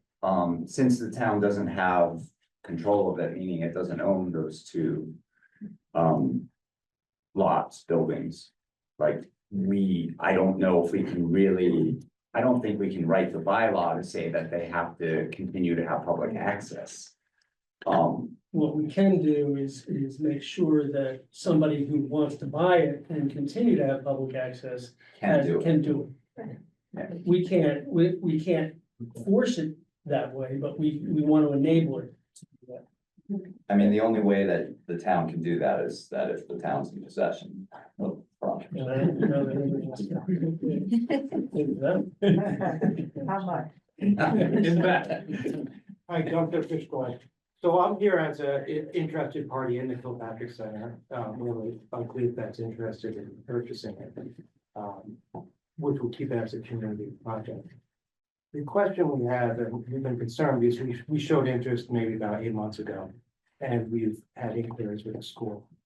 Sent a list of questions. Tried to find out information, and basically there's been zero information. And now that I'm here at this meeting, I could see this process could be cumbersome and that this is supposed to close in August. And so we have less of an interest if it closes. And keeping it going. And so our biggest concern is that this process just goes so ongoing that it never gets on the market before it closes. You mean the process to sell the property? Well, first, the process, sell a property, the process to zone it in the way you'd like to zone it, et cetera. I know there's separate issues, but I think somebody would have to urge the university to really to get going on this, because they're just putting out no information and answering no questions. Well, what we have control over is the zoning, and if we can get this bylaw through this board, it'll make it to town meeting in May and hopefully be enabled or enacted in May. At which time it becomes active. Of course, it still has to be approved in Boston, but it will be active until it's either approved or disapproved. Usually things get approved. Right, but the real question is the conversation with Bard College itself, as the city of, as the Great Barrington, what does that conversation look like? That, hey, this is we're trying to avoid catastrophe here. And if you guys don't make a move or put out information or get brokers or talk to somebody, nobody has any. There's a lot of speculation. And we've been operators before, I own Tierra Farm, and in Chatham, New York, we're a national company. And so we have a real interest in running it the way it is, and I'm a member there, so I run it the way it is and continuing to involve the community. We have some great ideas, except if it closes before it's sold, that's a real problem. But I think that there needs to be a mechanism to communicate with the schools, put that pressure on them. To let them know, like, hey, there's people that are interested, but there's no way to talk to them. That's a problem. Real problem. And you can see the place itself is slowly declining now over the last, anybody who's a member that can see that. Maybe not slowly, it's declining, and the deferred maintenance is gonna become a huge deal. There's already deferred maintenance on the roofs and different things. And so as an operator, if we want to go in there and continue what we're doing, we want our investment to be manageable. So we can keep the place manageable, the fees, et cetera. So that would be, I'm really interested in finding out who is the person to talk to, because we have our head of our company has reached out many times in a professional way, email, letter. What is your company? Just go over there. What's that? Well, Tierra Farm is the company that I own, but we have a real estate company called NutBiz. NutBiz? Yeah, it's out of That's it. NutBiz. Yeah, and so we've owned, we're operators, we've owned gyms before, we understand that process. We did bigger projects, we did the Madison Theater in Albany, that was a big project. So we've done larger projects, this is a scale that we can get into, and we're very excited about it, except for losing steam, honestly. And we losing steam, we have no idea, it's gonna be $1 million property, it's gonna be a $10 million property. You know, the 3 to 5, that's what we expect it to be. What is it? All right, thank you. Thank you. Ma'am in front. My name is Sarah Williams. I'm a member of the CAC and an alumnus of Simon's Rock. And I think I'd like to ask for a show of hands for everyone who's here to support the CAC, because that's a guy, and that's why we're here. I appreciate your thoughtfulness in addressing this in an administrative way to make the survival of the CAC more possible. And I wondered if, and like this gentleman here, who has a lot of business experience with this, if it could be some form of a co-op too, where you are kind of an owner, like our co-op market, you know, something like that. You're not just a member, but that's a way to raise money and keep, you know, but thank you for the work you're doing. Thank you for your comments. If I could have the gentleman speak, I'll come back to you. Yeah, isn't this bylaw basically making it more flexible, zoning uses, an increased option? Isn't that all it is? That's the idea. And Okay, to make it, that's to make a it. good idea in my opinion. Thank you. Eileen's. Go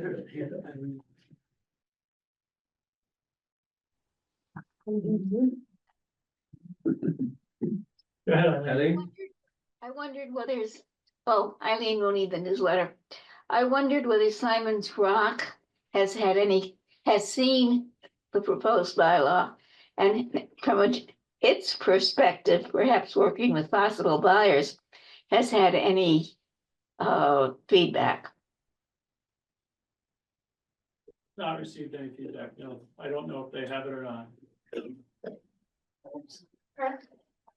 Sir, hi, Phil Morrison, representing Simon's Rock. And I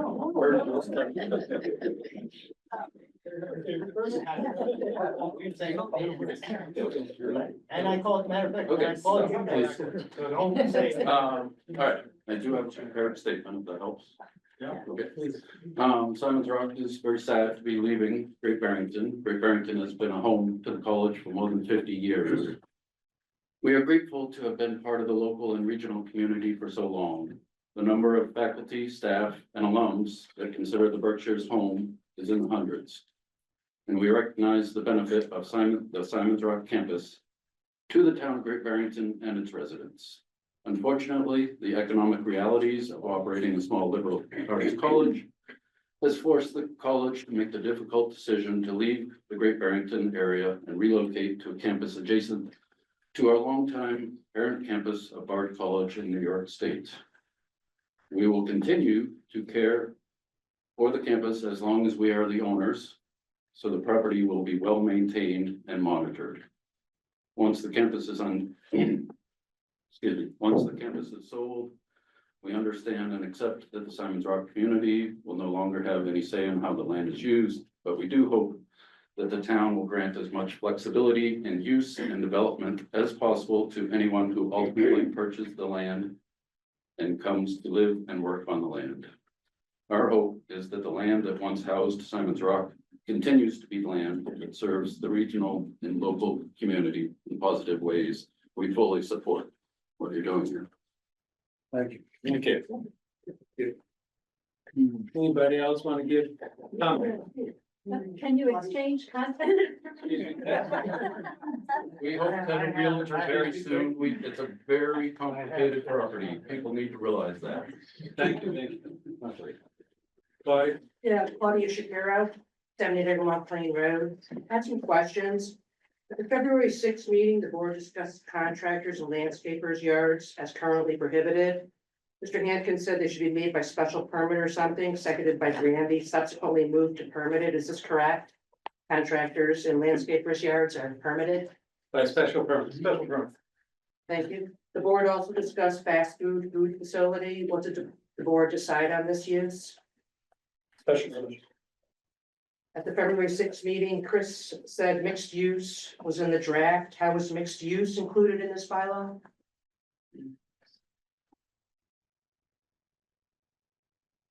Actually, no.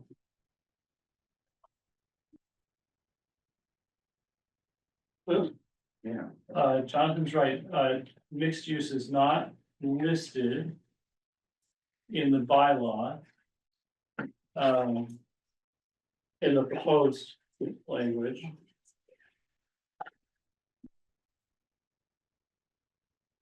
And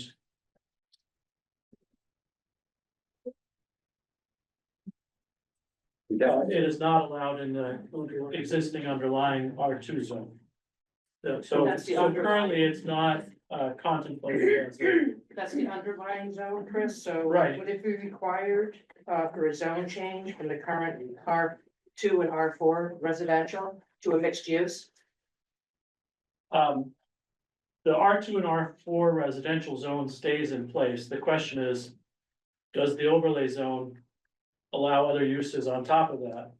Your question about the mixed use, currently as written, the overlay zone doesn't put mixed use as an allowable possibility on top of the residential zone. Does that make sense? We did have the discussion. Was that clear? Yeah, it's definitely clear. Is it clear to you, Claudia? Is the planning board the permit granting authority for this overlay district for special permits? Yes. Yes, I propose. At the February 6th meeting, Chris commented on number 9, which is to promote environmentally sustainable development. And your comment, Chris, is, I don't know if it's really does anything.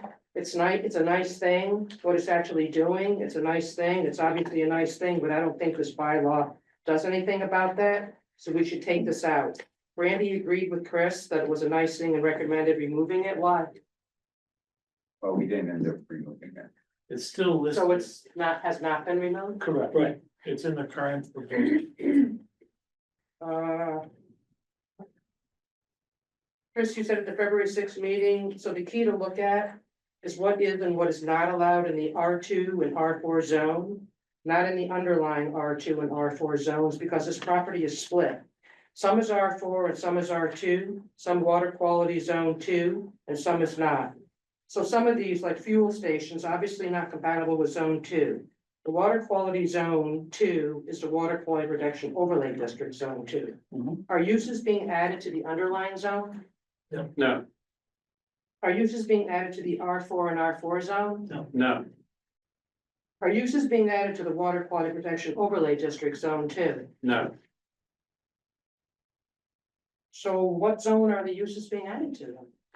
It's creating a new overlay zone. I understand that. That doesn't invalidate the water quality. So are you eliminating the R2, the R4, the water quality protection?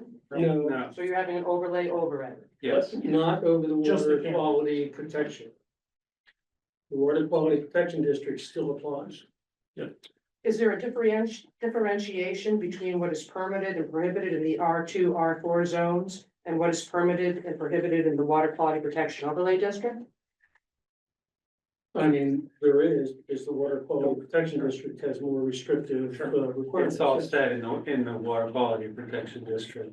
And how much of the property is in the water quality protection overlay It's a district? small portion. We want to show it. Picture. I've seen it, don't bother, Chris, because I totally disagree, thank you. I don't know the percentage. I can show you the map was in the published, Yeah, I have a different map out of your own master plan that actually you wrote that shows the whole property of the water quality protection overlay district. I already brought it to you guys' attention. I understand, everything I get up and say is knock that apart, all fine. Chris, you said an aviation field is by special permit in the R4. I think it would be prohibited here, seconded by Brandy. Malcolm said it's not going to happen here. Brandy said, I don't think we have a definition for that, but I would leave it prohibited. Does prohibiting an aviation field in the R2, R4 water quality protection overlay district 2 render the current airport located in the R4 water quality protection overlay district 2 non-conforming?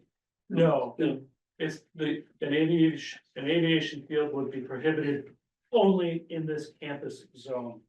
If it's permitted by special permit or by right somewhere else in an R4, that would continue to exist. Again, we're only talking about the campus. Just before this, Chris, you spoke of the Simon's Rock property located in the R2, R4 water quality protection overlay district. Mr. Hankin asked, can you regulate where cemeteries go? Chris replied, you can, it's a regulated use. Brandy added, I think the proximity of the water quality protection overlay district, we probably don't want a cemetery. It's contrary to the zoning bylaw, section 9.2, water quality protection overlay district, section 9.2.9, prohibited uses, inner zone. The following uses may be permitted in the outer zone, but are expressly prohibited in the inner zone. 3, cemeteries, human and animal, and mausoleums. Board's discussion of private and public garages, same application. Randy said a public garage would still be prohibited because they are a for-profit place where you bring your car to leave it and get repairs to your car. We don't want that. It's not permitted. It wouldn't be permitted in the water quality protection overlay district. It's not permitted, so we leave that and prohibit it. This is contrary to the zoning bylaw, section 9.2, water quality protection overlay district, 9.2.9, prohibited uses interzone. The following uses: 2, motor vehicle repair operation. Mr. Hankin, you asked at the February 6th meeting if item 1 made them conforming. What is item 1? No idea, what are you talking about? Can you explain that? That's what you said. You said at the February 6th meeting, item 1, you asked Chris. In reference to what? I don't know, because you didn't explain yourself. If I had a clue, I wouldn't be up here asking the question. Mr. Remble responded, no, it's a purposive statement. We have to make sure the text accomplishes the purpose.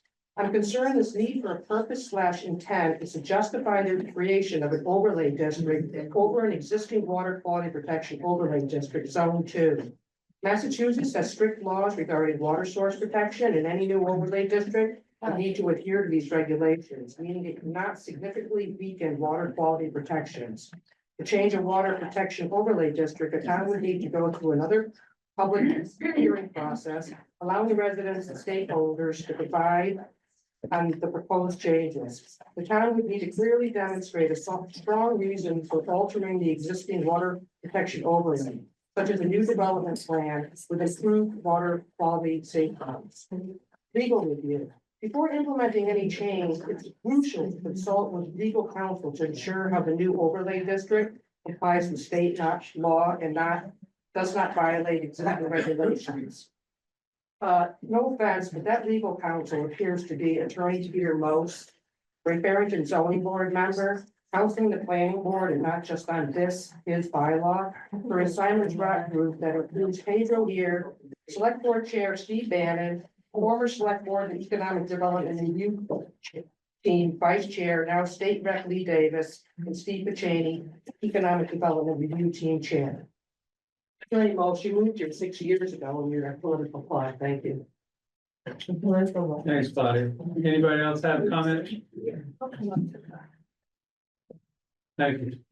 Hi, folks. Hi. I'm Sarah Parker. I think we've all seen each other a couple times at this point. I'm wanting to say, first of all, I'm grateful to the planning board for their consideration and thoughtfulness in this process. I know that we've seen that there are many Kilpatrick members specifically who are here today who care deeply about the future of the property and want the Kilpatrick, again, specifically to continue to be open to the public. I believe many in this room are in support, even if they're not speaking. I wanted to kind of bring voice to that and the positive benefits that it could enable. The one thing that I would ask the planning board to consider is adding that mixed use addition to either the enabled, language or special permit. But again, thank you. Thank you.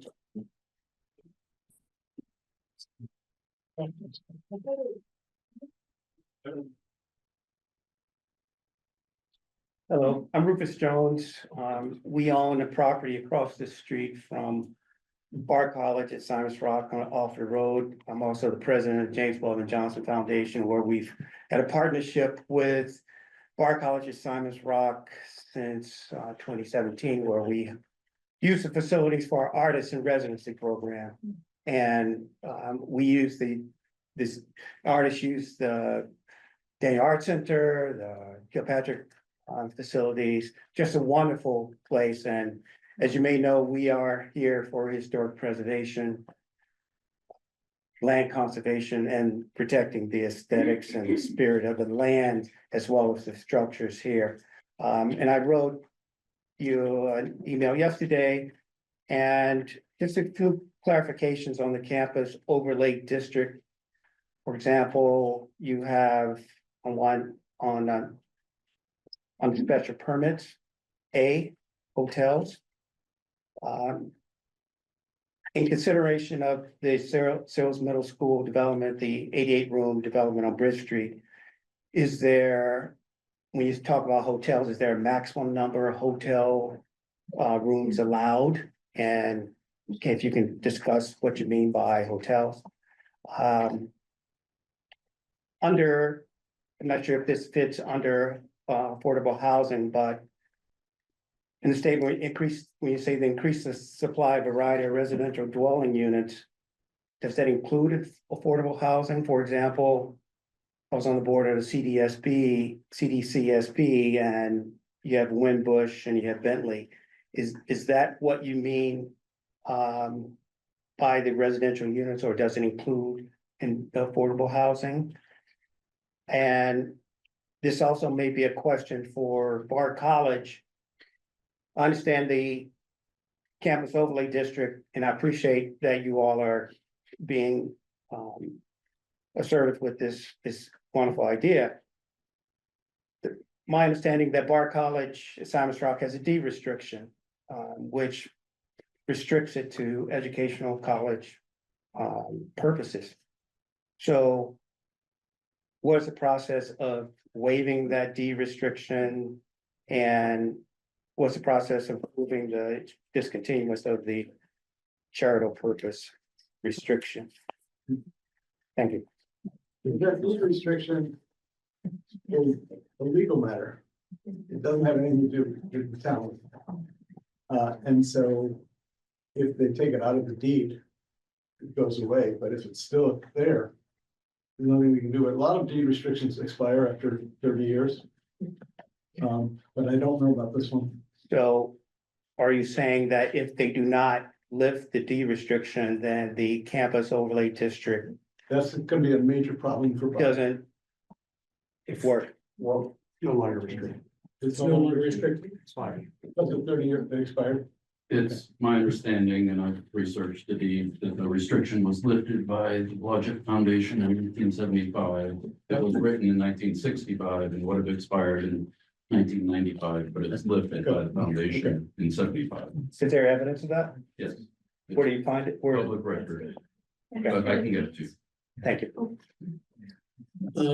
What was the charitable purpose question was? Well, that had to do with the D Deed restriction. restriction, deed restriction. Thank you. As far as the room restrictions, just so you understand, our town bylaw restricts hotels to a maximum of 45 rooms unless it's part of the redevelopment of an historic property. And the historic property is either something that's listed on the National Register, or it's voted as an historic property by the Historic Commission, and the town's Historic Commission. I'm on the Historical Commission, I'm the chairman of the Historical Commission, but I can't tell you whether those buildings would be deemed historical. Okay. Like themselves, for sure. And then, Just so you know, the 45 room limit was chosen because it is below the threshold that national brands use in order to get their brand. So you won't see any new motels or hotels of less than 45 rooms being built anywhere in the country. affordable housing. Did you want to? The question about affordable housing, this allows either by right or by special permit, various types of housing, whether it's high-end housing or market rate housing or affordable. It is not defined here. It's just, this is just talking about the number of units. And what's the maximum number of units? Is it the 16 or the 4 to 8? As currently written, it's 4 to 8. Or if it's in an existing structure, 9 or more by right in an existing structure. That's not on the whole campus. It could be split off into a lot and put 4 to 8 units on a lot. Does that help? It doesn't, I'm not, I think the CDCSB, the Windbush and Bentley, they're just larger. The Windrush is 45 or 49 units, and Bentley is about 45 units. So something like that would not be permitted. It would be a special permit. Yeah, Not not in a new by building. right. If it's a new building If it's and an it's, existing building, you can do it by right. if you don't expand the building substantially, which is defined. So if by special permit, if, for example, CDCSB wanted to do a project, you would get a special permit for that. Right. Okay, Unless it's an existing building. unless the existing building. Thank you. Jamie Shankman, I have a question about mixed use. Why did you decide not to put mixed use in the overlay district? We talked about it. We did talk about, that the existing buildings have multiple uses in, and I think. I don't know, we just didn't plan to, like. That may be something the board has to talk about more after the public hearing. But, yeah. But it's not clear. But am I remembering the discussions right, that because the buildings, the existing buildings have multiple uses in some of them. That we wanted to be able to continue to ask an existing building. But we didn't. But we didn't, but it's not in it's not currently. Anybody have any more testimony? So they can operate a KAC, they already have a food center there and more or less, so does the performance space. Is that a mixed use or is that allowable? I That think sounds allowable. a lot of times these things are so small in scale compared to the primary use. Right. The primary use is the Starbucks. use. It's the athletic center. It's not a mixed use. It's the athletic center that happens to have a little. It's like, consider that if you have the athletic center and a coffee. Right. That's an accessory not to mixed to the athletic center. It's not a mixed. It's not a principal use. Okay. Does anybody else have any testimony to give? Yes, sir. One clarification. On the mixed use? Sir, 1 second. I just want to clarify, because there seems to be some confusion. I mean, the whole reason this planning board is spending all this time and energy trying to come up with this bylaw is that under the residential zone, the Kilpatrick and the Daniel Art Center are not permitted. They were allowed to be built because they were built by a nonprofit with the zoning exempt. And so what we're trying to do, we're not trying to close them, we're trying to keep them open and come up with a way to do that. So, just so you know. Sir? My name is Todd Norian, and I feel like I just want to drop a bomb here. I loved the athletic center. And I've been a swimmer there, and a bunch of my friends are swimmers here. Raise your hand if you're a swimmer. And, you know, like, it's been a part of my life for 10 years, like a big part of my life. Swim 2-3 times a week. We have open water swims, and it's such a great community. And I think my main concern is I feel like I'm gonna lose that. Where am I gonna swim? And I really love that you guys want to keep it open. This gentleman over here wants to buy it and make it happen. And 2 people down from him is a representative from Simon's Rock. And it's like, hey, can you guys talk to each other and get it to happen? We're very close to that. Okay, well, that's good. And so, you know, I came here, I don't come to many public meetings at all, and this was so important to me. And so I want to offer my support, do whatever you can to keep the athletic center open, because it's a huge support for the community, for our health. I think everybody in this room wants it to keep going. And if you need to make housing and hotels and food halls or whatever, that's fine, but just keep the athletic center open. I think it will be good with us. Thank you. Where was the bomb in that?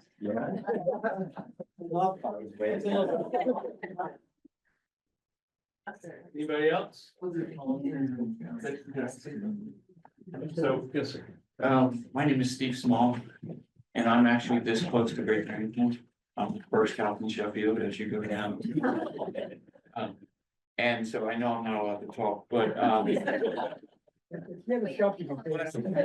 just want to second what Todd said. This is a super important part, but I want to make you guys aware of the fact that we have a really motivated group of people.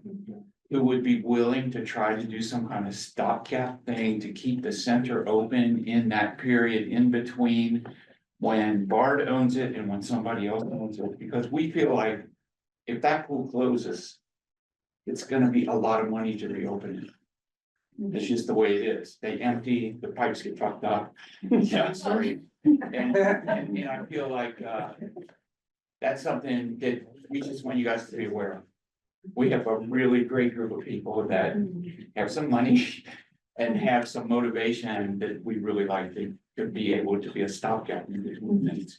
So when you're talking to people that have ideas, and you can just sort of mention that the whole thing doesn't have to fall off for the first 2 months in between when Bard owns it and somebody else owns it, we would really like to be part of that conversation. Bart said they were gonna keep it open until Wednesday. Yeah, but that's the week. Yeah. No, yeah, summer. And they said August. August, yeah. We said at least during August, at least during August. Anyway, I think There is no date everything of is closure. Okay, sir. I'm with these guys, but I want to add something. This is, Mark Freed. So in addition, we're not just talking about ourselves. We do a lot of communities. There's a lot of community support activities. I can't speak for other parts of the facility besides swimming, because that's what I'm familiar with. But we teach swimming. We do free swimming lessons for residents of the community. They're not members of the center. Many of these are people who probably might not be able to afford to swim. We addressed that because of the rise in drownings. It became very apparent during the pandemic. We have instructions for children as young as babies. That was going on before we came over here, that was happening. So it's not just about those of us who enjoy swimming and enjoy being members of the community, the CAC. It's also about what we're able to do for the community and what the CAC, that's part of what the CAC contributes to the community. So I think the way you've got it written sounds fine. But this is a community resource. It's used as a community resource now, and we think it should continue to be used that way. Thank you, Mark.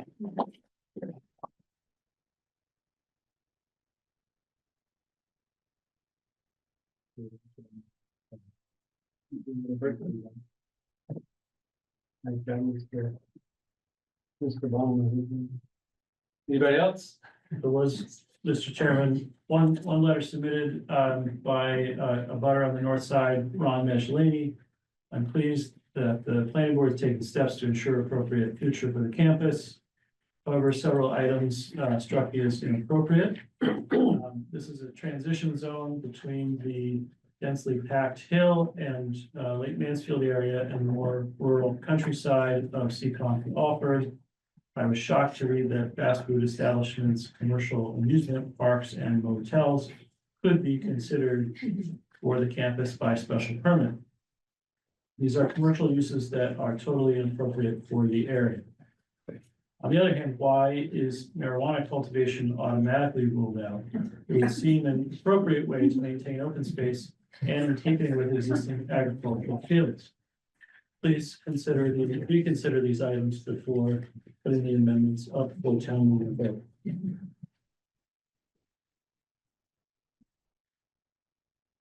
Any more comments? Yes, ma'am. This is kind of a silly comment, but my husband swims there every day. And if this closes, I think my marriage might.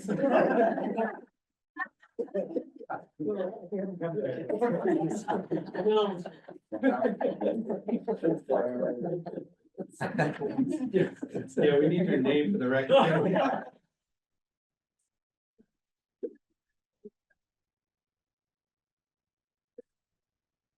Anybody online like to comment?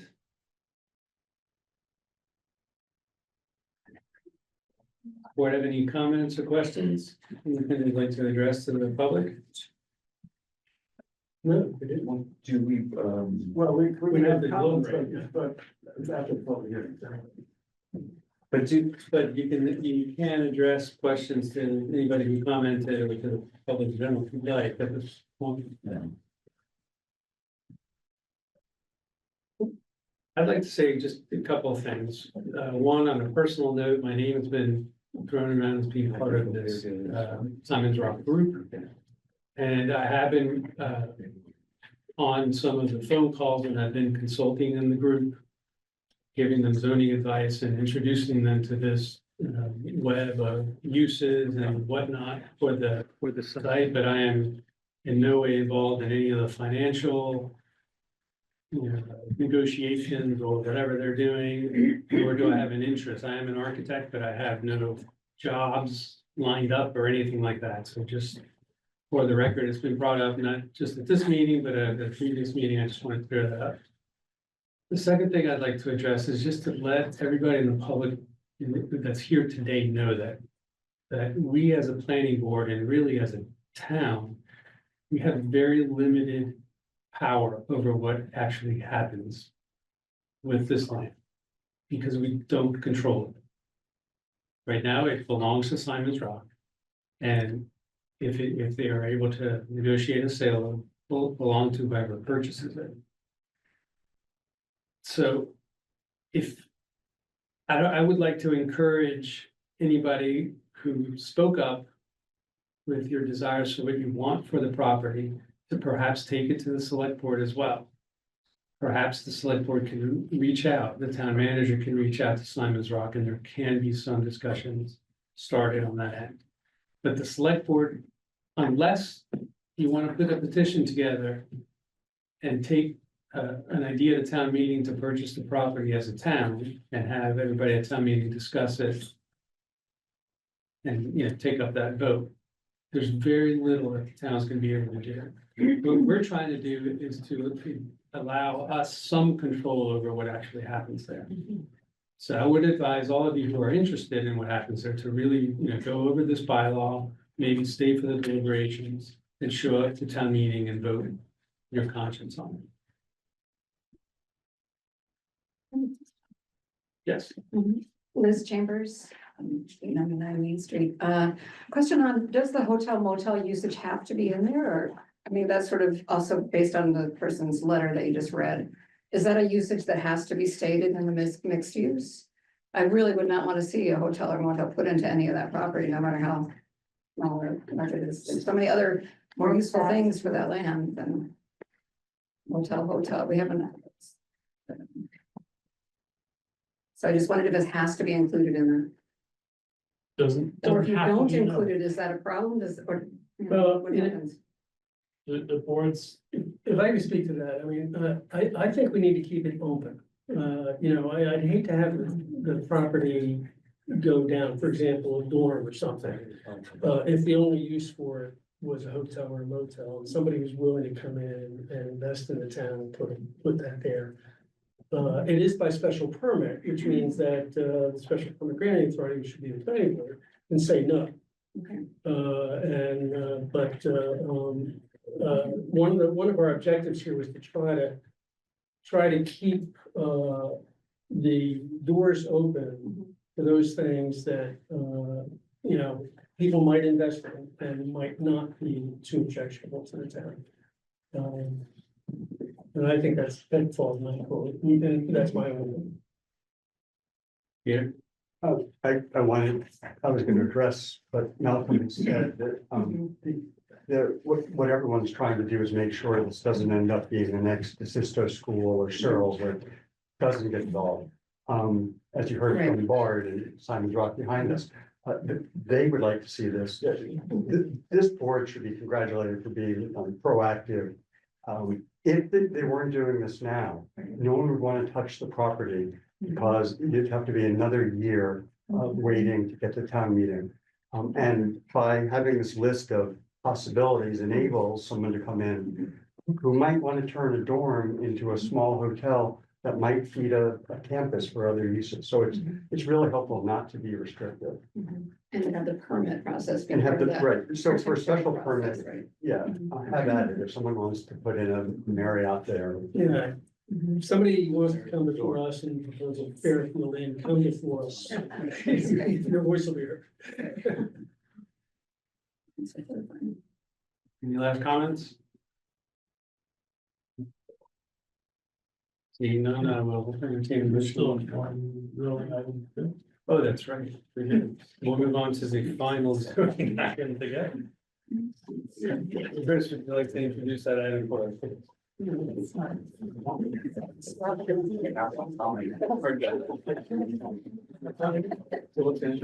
How about if we take a 5-minute break?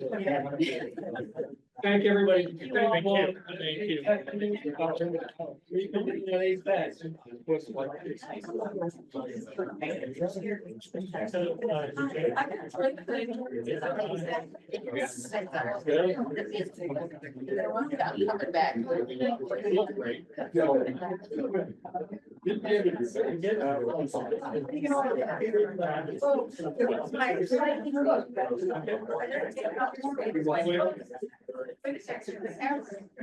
Thanks for showing up.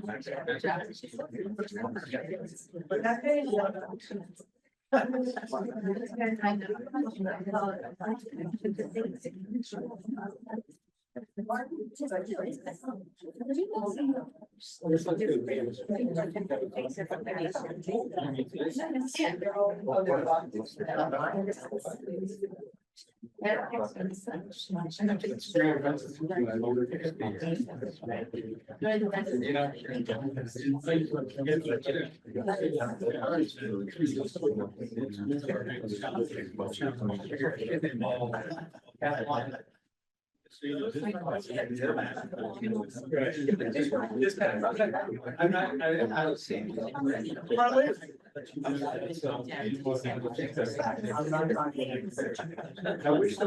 I wish that we. There's some. So like, that is down. You look so happy. You look so happy. This is me. I'm waiting for the discussions. But you're muted then, aren't you? I'm muted. You're muted. You will be muted. Do you know how hard that is for me? Yeah. And then. And I understand. Yeah.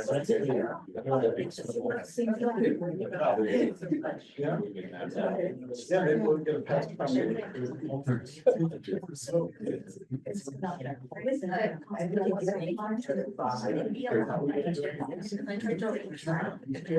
was glad I could raise my hand.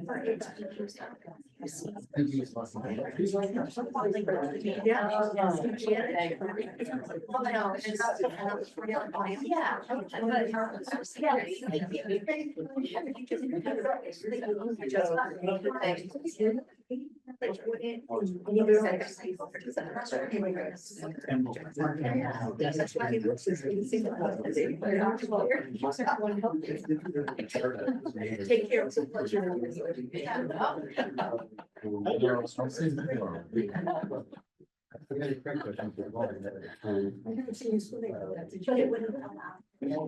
We do the farmers market. I'm in South.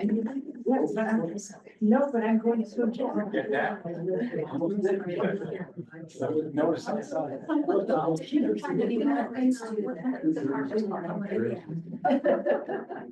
I'm just busy. It is good, yeah. It beats the alternative. I can't put it on fun. Well. Is that a record? I'm just busy. So I need to see the occurrence. What I think. I think there's. Oh.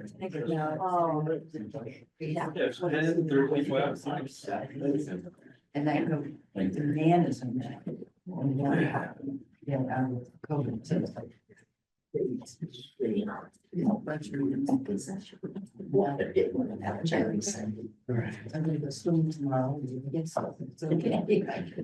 for reminding me of that. The last one. Nobody mentioned the one thing is that his son.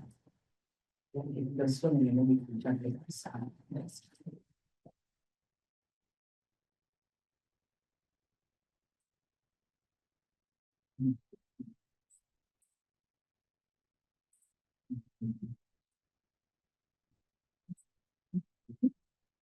10 drinking. Maybe they're all over 10 drinking. We never go and have a drink after. Yeah. Jack retired. No, Castle Street Grill closed. We used to just always walk over there and. Something wrong. Yeah. I mean, I'd like to take a bath having a martini. That I'd like to see. Kim takes hers and tells me. Oh, no,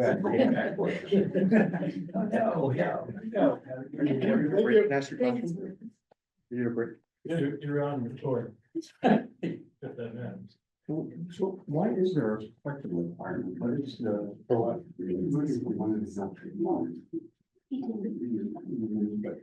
The next thing we're discussing. Next to your stuff. So what's the?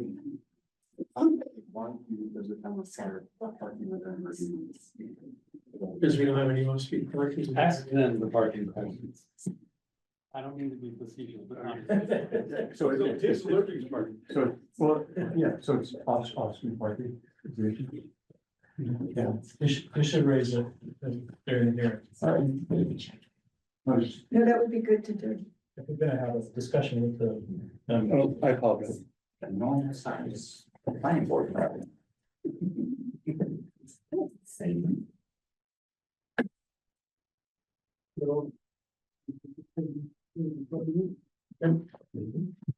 Can we reconvene? Reconvene? Is it I reconvened? said 8:10. If it's reconvened, of course.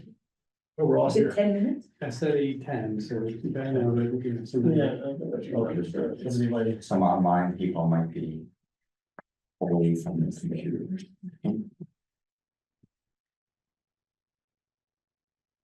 Is there any bottled water in this building? No.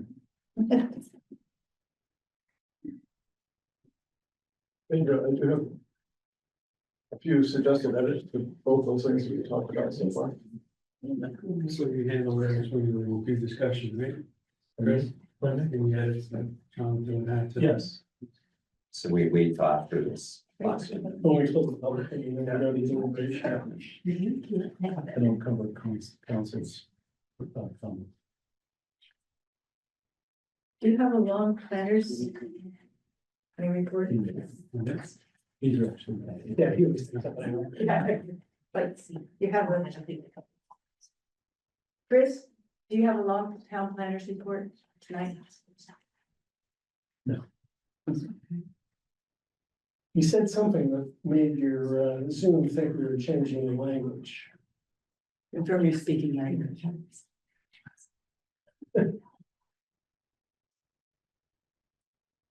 What do you want it was? That might not be an option in the future. That's funny. Chris, like the mugs and things. She wants to get, we have water.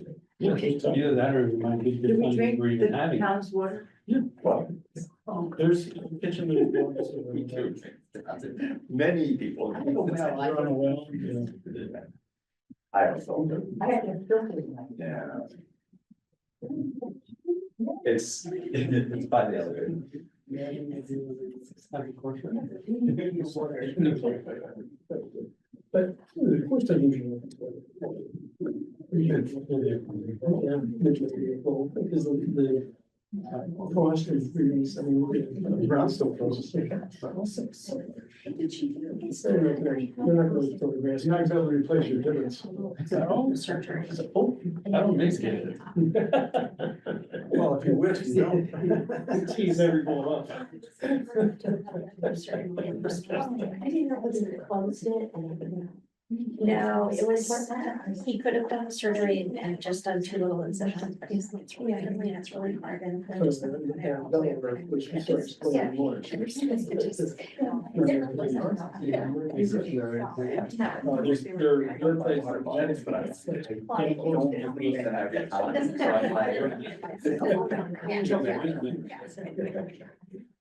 You don't know what Frank has at home.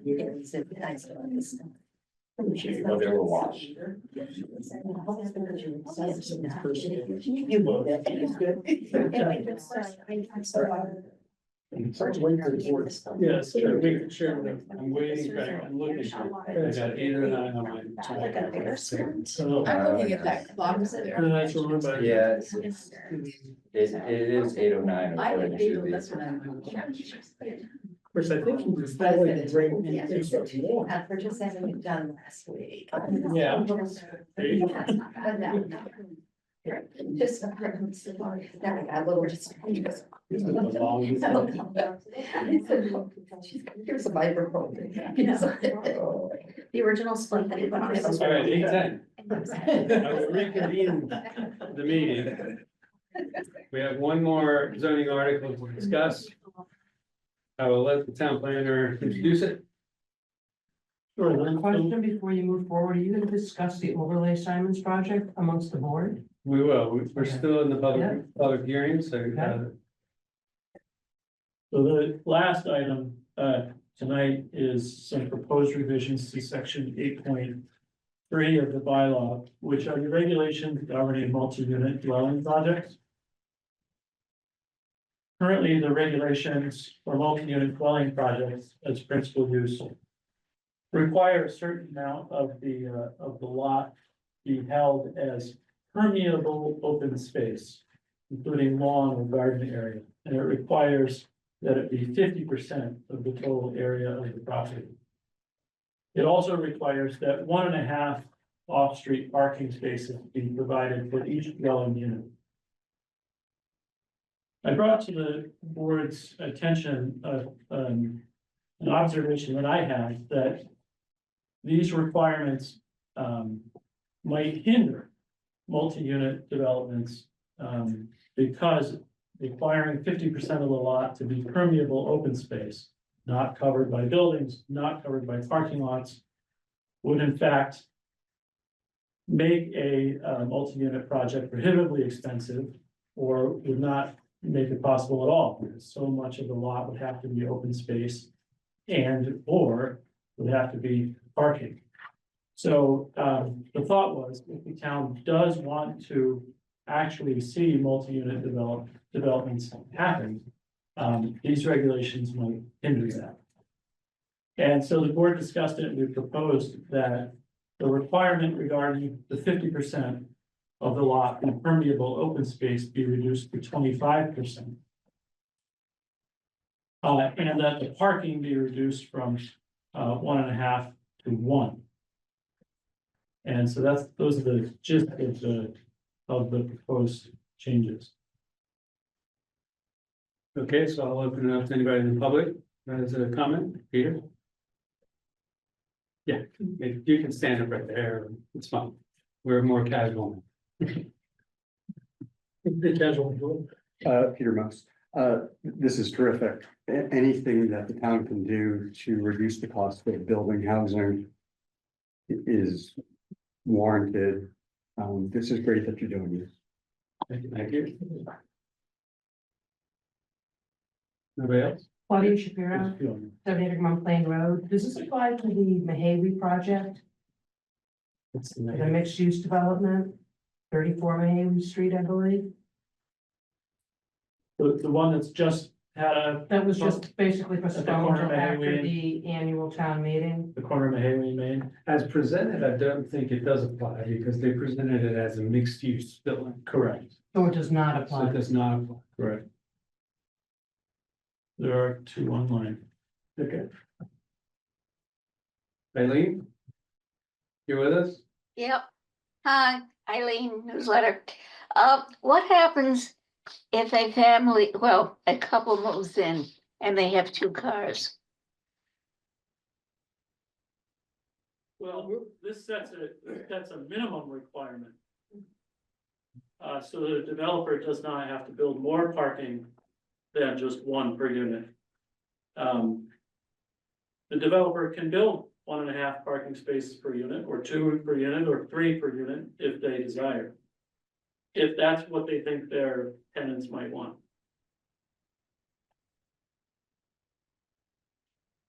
What happens if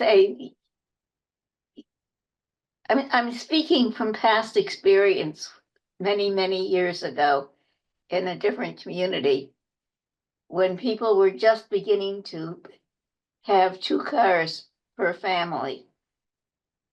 And an apartment development was built with only 1 space. It was a very well done development. But there were great parking problems that began to prevent people from moving in. Well, I mean, I would argue that it wasn't a great development, because if the developer built apartments that were big enough for a family, he might have considered providing more parking. Well, Pedro, this goes back about 50 years, and 2 cars per family were not what they are now. It was a real luxury, and not many had them. Right, but So, what I'm trying to make is that if the developer were to build apartments that were big enough for a family, he would likely provide parking for 2 cars. And Otherwise, he wouldn't have a successful project. Yeah,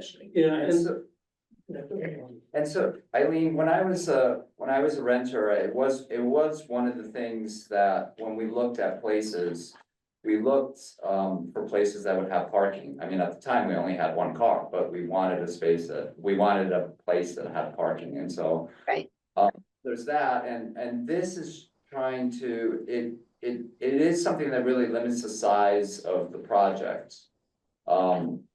In some lots, and so this is an attempt to allow more housing on the lot, and it's in alignment with a lot of the parking requirements that we've been making lately. And things that we've been proposing. So if we backwards engineer this question, if we had a developer building studio units, 300 or tiny micro apartments, and we had them put 2 parking spaces per unit, that would really make sense, wouldn't it? yeah, I mean, I think, like, 50 years ago, when I started out and we were renting, we had 1 car and we needed 1 space. But if they required 1.5 or 2 spaces for every apartment, there would have been a lot of empty blacktop, which we're trying to avoid. Now, I think this, although I do think we still live in an automobile community, and I think people need more cars. I think we're making it a business decision on the part of the builder to make sure that he has enough parking so that he can rent out his properties. And rather than requiring small unit developments to have more parking than what they need.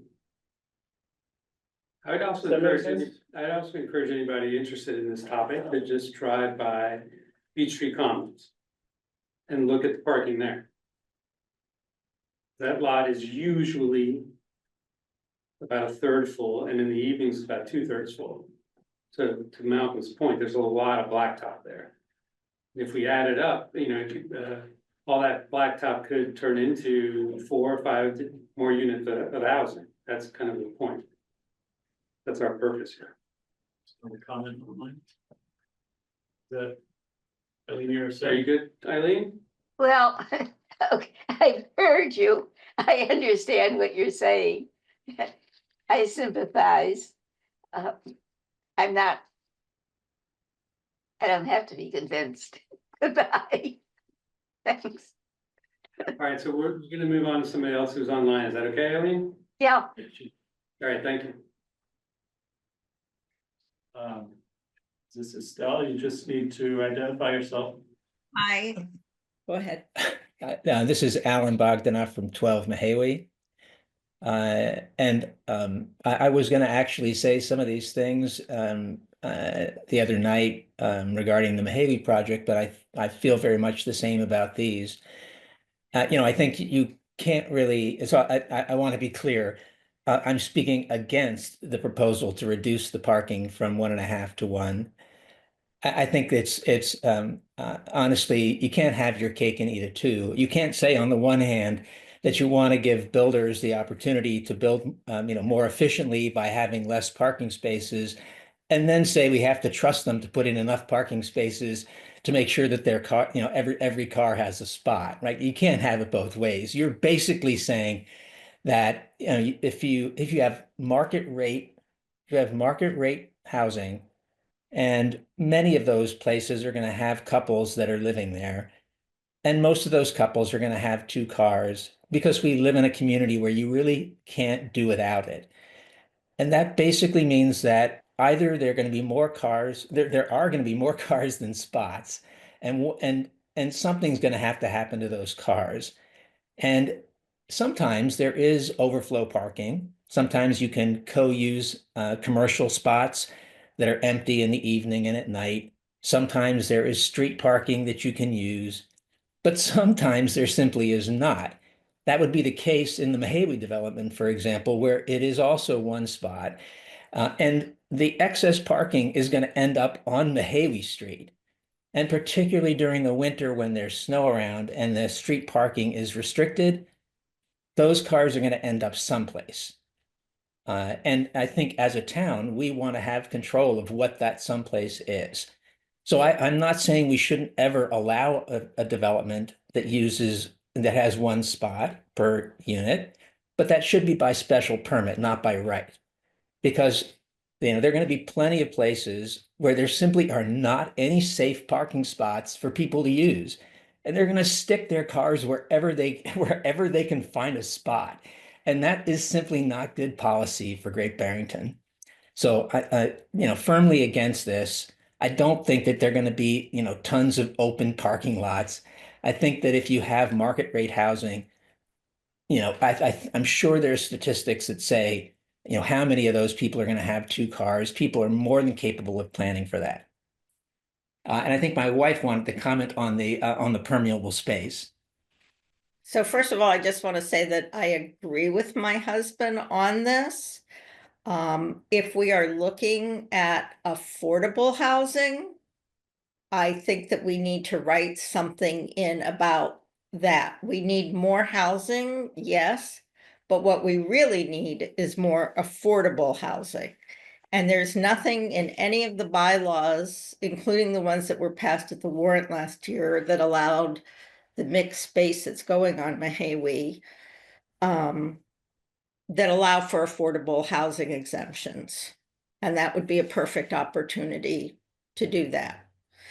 But I also want to speak against the permeable and the open space, particularly the open space. It is more expensive to use permeable materials for parking, but it is doable. And maybe as much, I'm not an expert on this by any means, maybe as much as the complicated systems that they use for water overflow and water containment, so the water doesn't come flooding down the streets. And also in terms of the open space, it just seems that's a really big jump to go from 50% to 25%. Again, if we want to talk about affordable housing, why not make it for that particular area? But it also changes the feel and look of Great Barrington. And so while we want more housing, and believe me, my husband and I really understand about the affordable housing since we have been unable to find some. People move here for a reason. They like to live here for a reason. They grew up here and stayed here for a reason. And if we start changing the way Great Barrington feels and looks, it's no longer going to be the reason. We don't want to become the Bronx. So, that's all I have to say. Thank you for your time. Thank you. Okay.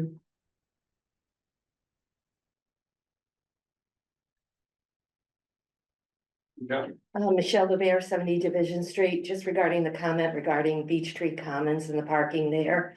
I spent a lot of time there. My sisters lived there for several years. And I have to be honest with you, maybe we're seeing two different things, but those people go to work, so they take their cars with them. So yes, the spots are empty during the day. If you're there in the afternoon when people are coming back, all those spots are taken. As a matter of fact, when my sister was recovering from cancer surgery, I spent 2 weeks taking care of her down there, staying there. And I saw the ebbs and flows of the parking, and they have visitor parking as well. There were times I couldn't find a parking spot. Because many of the people who live there, there's 2 people there, they have 2 cars. So if you have 2 cars, one person has to park over in the visitor parking. Of course, that may change since they're getting gouged right now. So people are actually leaving there. But parking is important. My daughter lives in Boston. And it's every man for himself. She pays a fortune for a parking place. But if you have 2 cars, number 2 has to find wherever they can find a place to park. And she lives in a wonderful neighborhood, but it's every man for himself to find a parking spot. So you don't want that as well. And I agree with the comment, you don't want to see people such a nice neighborhood like Mahaley Street, seeing all the cars parked on the street and everything. And I imagine it would be difficult for the DPW to do a project or something if they have all the cars all over. But I do understand the desire for some green space there. You don't want all concrete and blacktop as well. So you gotta come to some sort of compromise. Thank you. Yes.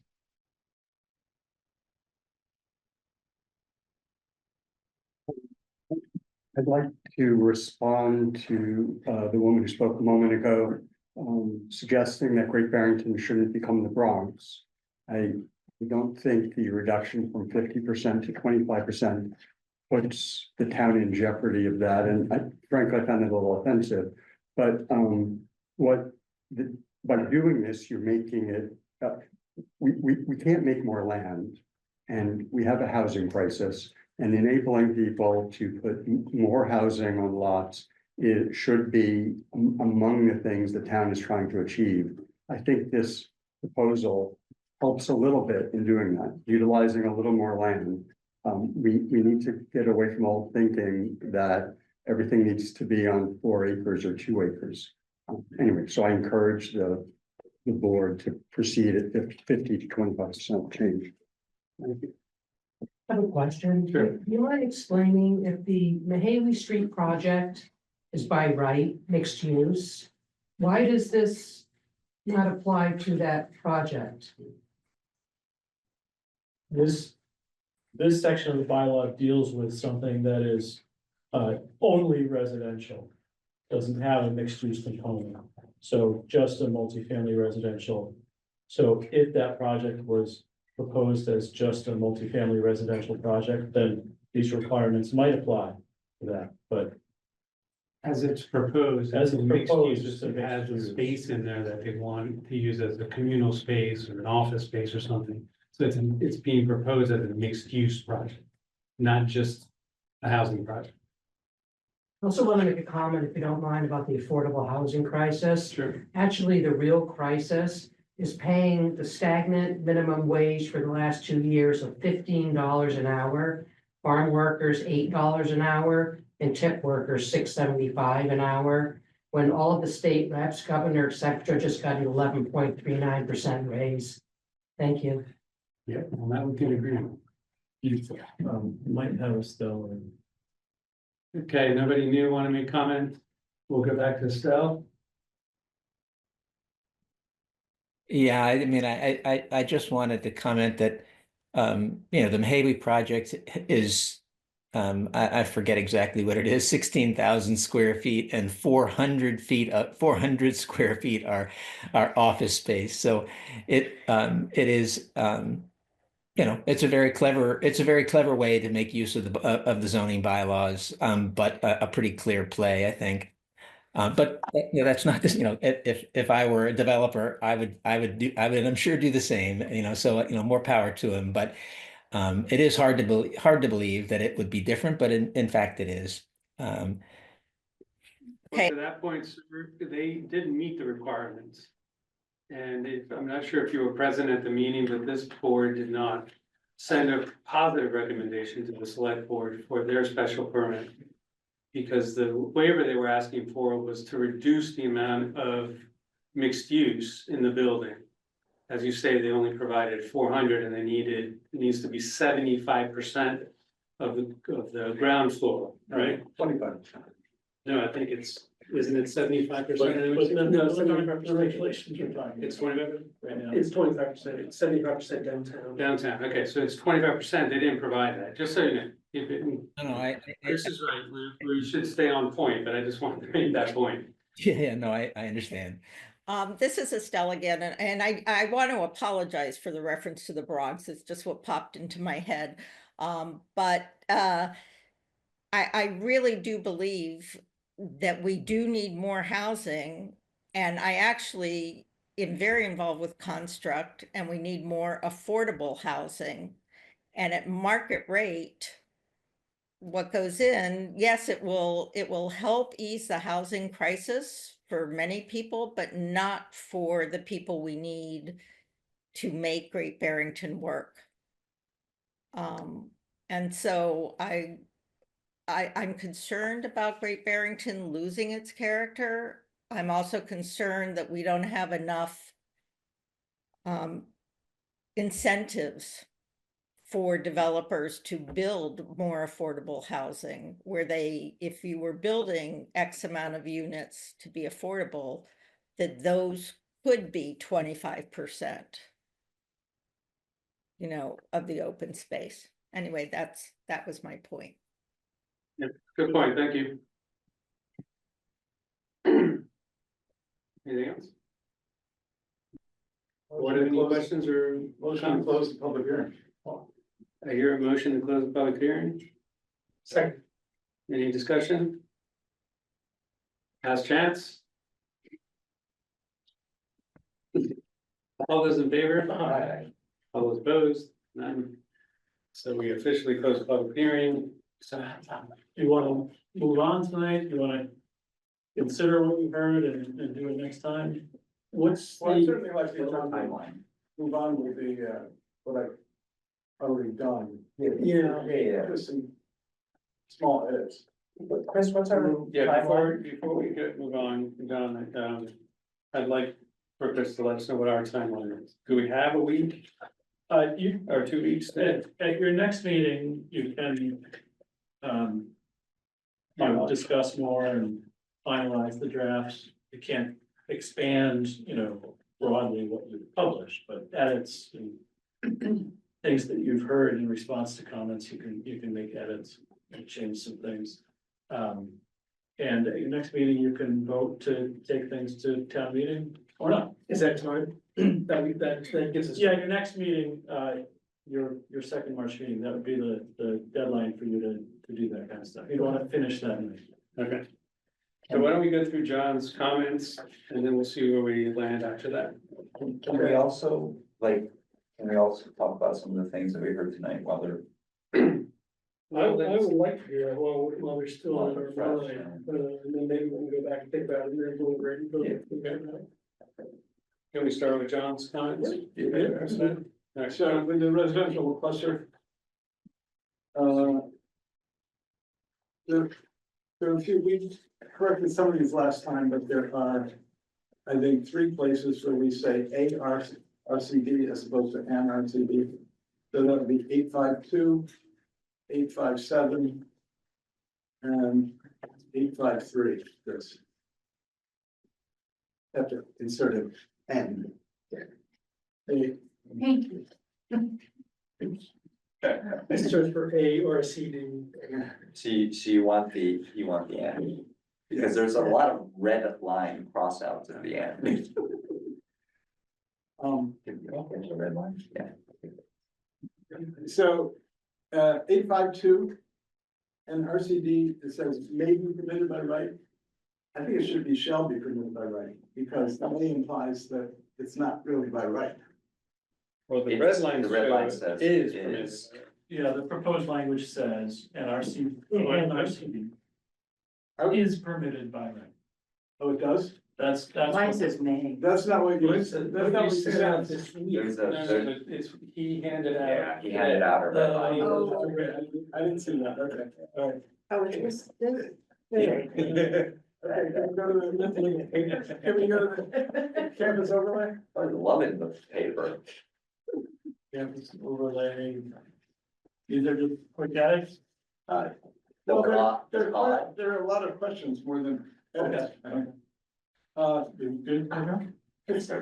We can start using it though. 15.2. 9.15.2, go ahead. A special permit issued pursuant to this section shall not replace special permits required under other sections of this bylaw. I don't know what you're talking about there. Water quality. Water qualities. So this will confirm that if a water quality, in case there was any question of somebody reading and wanting to develop something. Okay. This is intended to confirm that if there's another requirement like water quality zone 2, you have to get that special permit. All right, thanks for clarifying that. Yep. 15.3. Yeah, that was definitely to clarify what was the question during earlier discussions. 15.3. Can I ask, so the property is in the water quality protection overlay district? Portions of the campus are, yes. 15.3, Chris. It talks about, an applicant may apply for a campus overlay district special permit to redevelop all or portions of the campus overlay district in a coordinated fashion. I don't know why we have in a coordinated fashion there. Can we just strike that? Yeah, I'm not sure it's. It didn't make any sense to me. Right, change to develop or redevelop portions of the property. I went through it. Copy. I printed when he emailed. Yeah.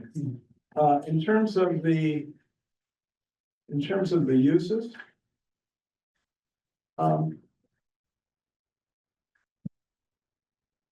What would we call Kimball Farms? Under our zoning. I would fall under the other R2 zone, wouldn't it? I have a I need question. more Pedro, can I information. get my question answered? I need more I'm information. trying to answer your question. Well, Kimball Farms, you know what that is. Nursing home? Is it a nursing home or? It's a retirement community. There are two different ones. It's assisted living, it's all sorts of things. We have an assisted living. I understand, but would we allow a Kimball Farms here? I don't know. I have to answer you. That I don't know what Kimball Farms is, so I can't answer in a general fashion. So we would allow assisted living in accordance with the proposal. I think that's a very good question, and I think we need to leave it till the next meeting to finalize it. Let's, Well, I think it should be allowed, so. yeah, I think it is. it should too.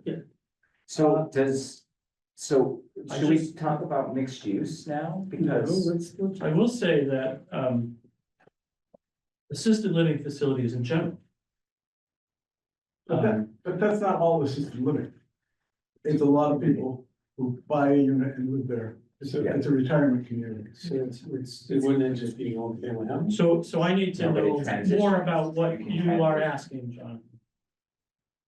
I'm not trying to be difficult, I'm just trying to. I be mean, clear. it's a nursing home, it's a retirement living. I just want to be basically sure there are that all three of that's levels. included in Yeah. what we allow. Our nursing, so what do we say about the nursing homes? so Well- it's like multi-unit housing that allows you to transition to assisted living, But it's- that allows you but to it's age- transition, It's age. but then age restricted. Age restricted. Yeah. Well, age restricted senior housing is what. This is so funny, this has come up in my house like twice recently. There are two Kimball Farms, right? There's one that is Right. nursing, and then there's the age in place transitional. And you have to, and you do have to move, right? Yeah. Yeah, they have like You have to the move your. condos, independent apartments. So Jonathan, the only place we have that in our bylaw is under number 10 in the use that I know of anyway. Is number 10, and it's a publicly financed nonprofit age restricted But it doesn't housing. have to be nonprofit. I know, but my point is that, do we have this anywhere else in the bylaw? We should have it, and this is a good place to put it. That's what I'm saying. Okay, I get it. You don't have to get angry with me about it. I'm not getting angry. You sound a little angry. Yeah, I think My point is, I think he's excited. Jonathan. my point is, This is anger. What? Listen, my point is how would something like that happen in town now? Where is something like that allowed? It can if it's publicly financed, it can if it's private. Right, that's my point. Yeah. We need it. Okay, so. But I think that might be Put it an in issue this outside year. of this particular discussion of a particular overlay district. Well, you could add it here and then add it We have later. to add it because it's critical and it's maybe potentially one of the best uses of that. Yeah, I Can we wouldn't add mind. a use? I think it's, We can? We can add a use to the use table? Okay. Well, for this regulation to Just this for this. district, Yeah. not to the entire use table, no, not to the bylaw writ large. we could next year. But It's not. Hey, well, let's discuss it. Hold on one second. We need a Can I ask a specific question? If we were to do that, Chris, wouldn't we have to also have a definition? And can we add a definition? You should try to be as specific as you can within the text of this proposed Right, section, so we can- section 9. So we can define it in section. Yeah, Okay. yeah, because you have to be specific to the campus overlay district. You can't go changing uses in the R2 zone, Yeah. for example. And then you can later, then you can use it as a. So, Future you think this is a good idea? Who's gonna volunteer to come up with that for the next meeting? What, it's just age restricted. Age restricted housing, Yeah. do we have a definition for what's in there now? That's a good question. Yeah, I don't think any of our definitions actually fit exactly what we would like to see there. Yeah, there's no definition, so we'd have to define it, so. Well, Jonathan, is what you're talking about a multi-unit dwelling? Or is it something? Well, it's certainly multi-unit dwellings, but Maybe there's no special characteristic, maybe it's just a multi-unit dwelling, until you get to. no, but system. then it goes on and it's got all sorts of things to it. Only, well, And it's got food and it's got, right, it's gonna, yeah. What about co-living? Oh, it's it's not co-living because you're living separately. So So each unit in this facility that you're talking about has like its own kitchen? Yeah, it's an, yeah, it's an apartment. There's standalone units. And so. So how do we define assisted living? Yeah. I don't, crazy, well, I hate to think that it's tradition too, but that's where I'm going.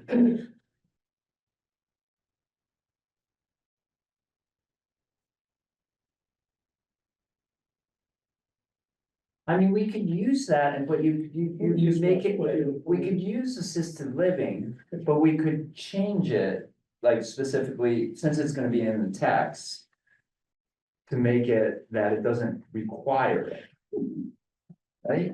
So the assisted living basically does what you're talking about, except that it's defined as providing nursing.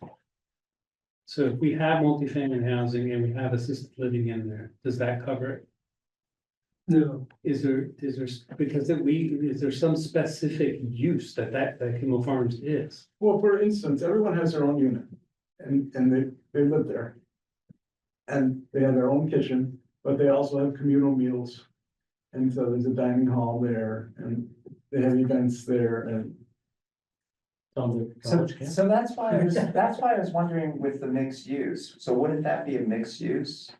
So if you have two principal uses, No, not if we define it. well, if the principal use was assisted living and. Right, and multi-unit, I think we should come up with a language that defines. what It's gotta be 1,000 different zoning Yeah. throughout it. So, I mean, it's something we should add. Well, I mean, but somebody has to come up with a language to propose Yeah, for the next meeting. yeah, that's fine. Is that a volunteer? Can we go on to the next one? it sounds like a ball. Under special permits. The last line. I think it's covered by what's above it. Increasing the square footage of any above ground floor by more than 10% or 2,000 square feet, whichever is smaller. When you've already talked about increasing the size of the footprint. I don't know how you increase the size of the second floor without increasing the footprint.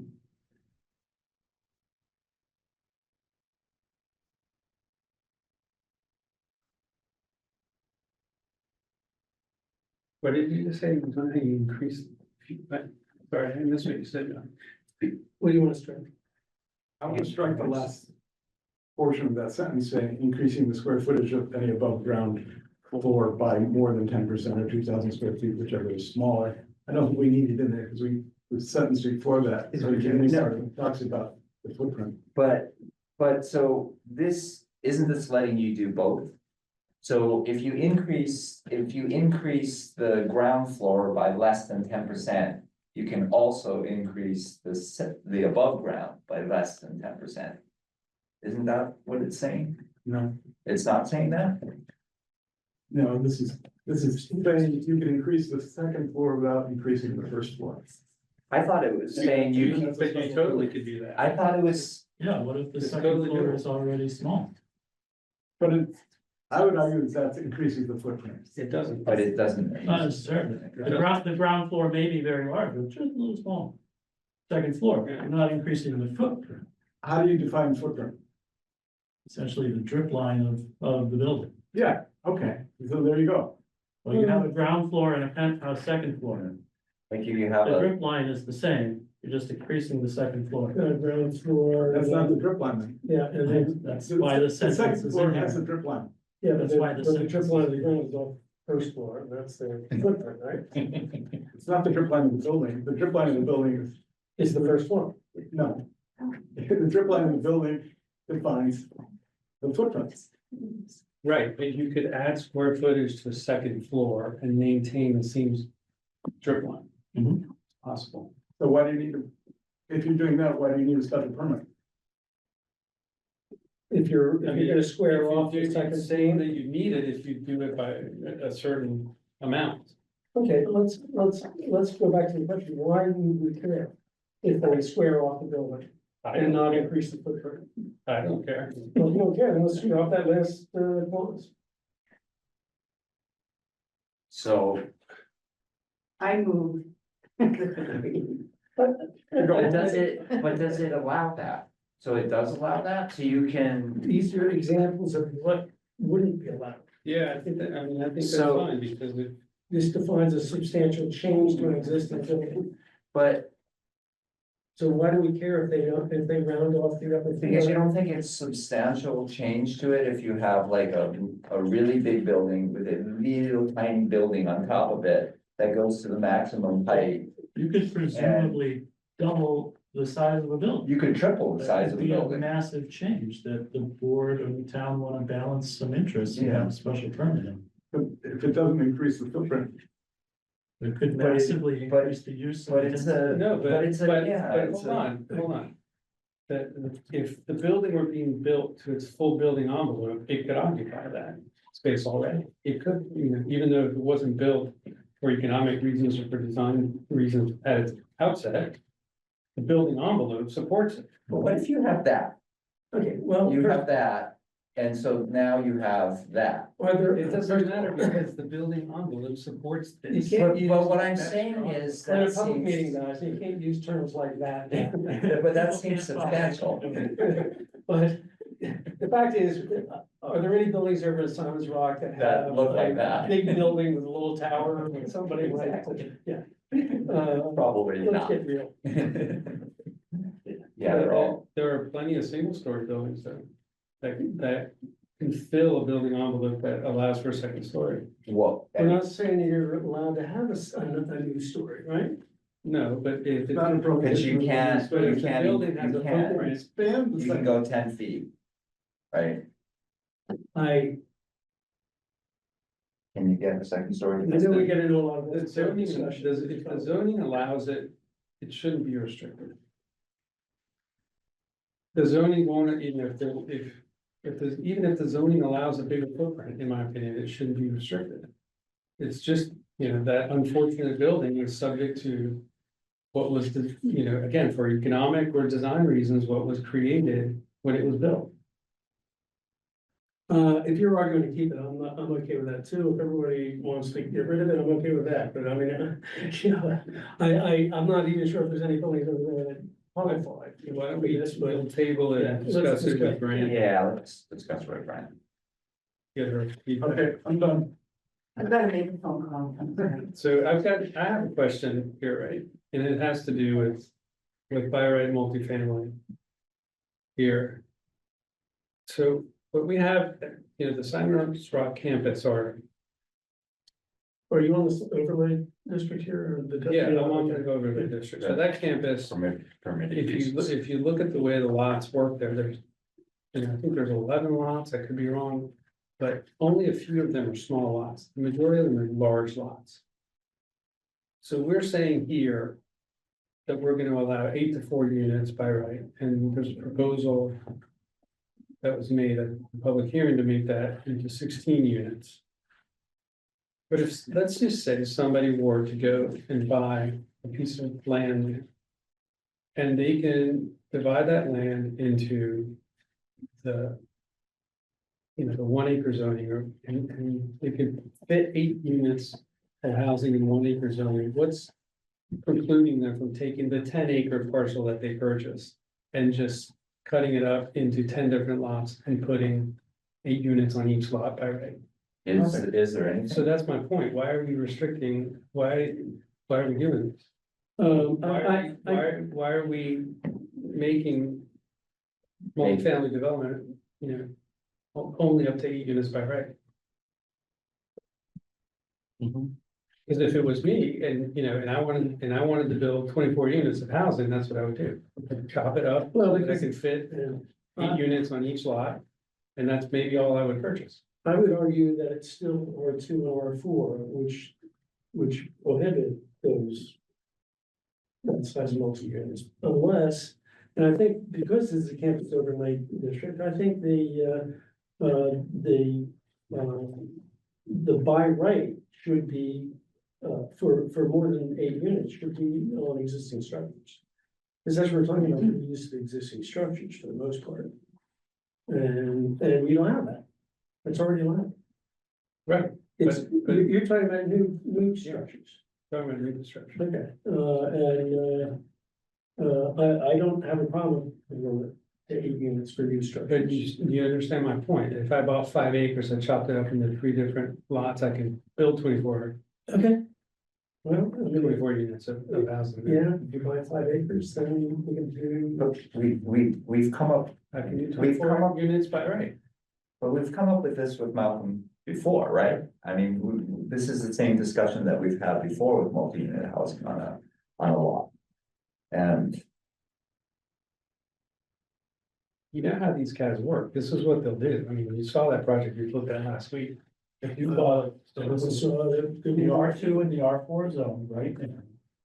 You could do up to a 3 unit by right, assuming the lot met everything. Conforming lot. Conforming lot, assuming it wasn't, you know, didn't have water quality impacts. You can only do up to 3 by right on a lot now. This is saying, maybe that's a little too small for the campus district, we can go from 4 to 8 by right. So we can do the 3, this adds 4 to 8 by right, and you're going. So that's relatively permissive for the campus. For the underlying zone, It's not changing the underlying zone. No, but given. But the underlying zone, comparing it to, yes, No, I'm actually okay with that, I'm okay with the. And it's not prohibiting, it's just saying it needs a special permit. Right, but what I'm saying is that. You know, how these guys they'll look at the bylaw and they'll figure out how to get around it and they'll subdivide these lots. Well, that's the Give problem. give it the frontage, they'll subdivide the lots, they'll create 24 units on 5 acres and be done with it. So why do we care? So, I mean, but it. I don't care, but that's my point, it's like, why do we care that it's 8 units or no? Or 24 units or. Well, I think we're trying to be less restrictive than the underlying zoning. And that's what we've come up with so far.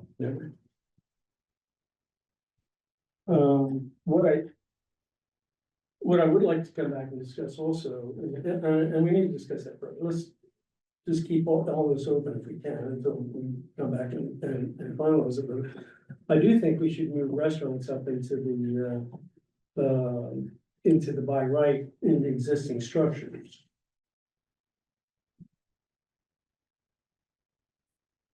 And I think we also should add mixed use to the by right in existing structures. The problem with that is our definition of mixed use talks about commercial. Yeah. And I think the mixed use that they're talking about, you know, could be like the Daniel Art Center has science labs or something there, you know, and so that's a mixed use in the future. Oh, and also the food court, and it might have a restaurant and a food But our sales area. our definition of mixed use is commercial. Right. It has to have, it has to have a residential. It has to have a housing component. Yeah. Do we have a definition? I don't understand, allows I don't understand your multiple point. uses? It's commercial, of course it's commercial. But it has to have a residential component, that's what makes it mixed. So let's look You know, but I think what they were saying, was that the woman was saying, A couple people. was that there are a lot of buildings there that already serve mixed use functions. And you wanna maintain that, and you don't necessarily have to add housing above it. And it's not mixed use, it's something else. Well, it's mixed commercial use. Mixed commercial. So say the food court, right? For example, I mean, maybe there's a small restaurant that goes in, maybe there's a farmer's market that goes in, maybe there's a craft market that That's goes not, in. yeah, I don't know that that's really mixed use. That's just a commercial use. Yeah, that's Is it- commercial. Well, one's a food commercial use, one's a. But they're commercial uses. Okay, It's not mixed use. but it's If it mixed doesn't have commercial residential. use. If it doesn't have residential, it's not mixed use. So, well, I'm saying, that's what I'm saying, we can allow that, right? All right, You couldn't allow So that is because it's that- mixed commercial uses. Why not? If we allow those uses, you can allow them in any format. yeah. It's not mixed use. I'm sorry, so it would be permitted now to have multiple but disparate types of retail places in, I mean, think of Main Street. On Main Street, that restaurant and shop. But isn't But it that's mixed use because it's got housing above it. Right, but let's just say the mall, well, let's say the mall, yeah. The big Y or that. okay, Have different disparate uses, but they're all commercial uses. So a commercial building with an office and a retail store is mixed commercially. It's not a mixed use. It's still a commercial building. It's just mixing housing. So if you have buildings there that are already housing and some commercial use, that's why you would add mixed use to this, if you wanted them to be able to continue by right. Correct. Which I that's- think is worth yeah, considering. yeah, I think we should do that. I don't think, You don't think there's already a building there that's. I don't know. I mean, I don't know the campus that well, so, but I've never seen anything on that. Yeah, there's Like that. There is the student unions, I mean, that's. Do they have housing And in they have it? housing in it? Yeah, there's housing in it, there's There's a no housing. post office. Oh, there's no- there's a Wait, here we go. There's no housing in the student union. But there's, What's is it there called? dining in the dorms? No, there's the dining What's center that? and then the student union. My name's Kelly Lane. I live in Sheffield, but I used to work at Simon's Rock. Thank you. So the student unit has campus safety bookstore, a small cafe, an open area, and then it has like offices in the health center.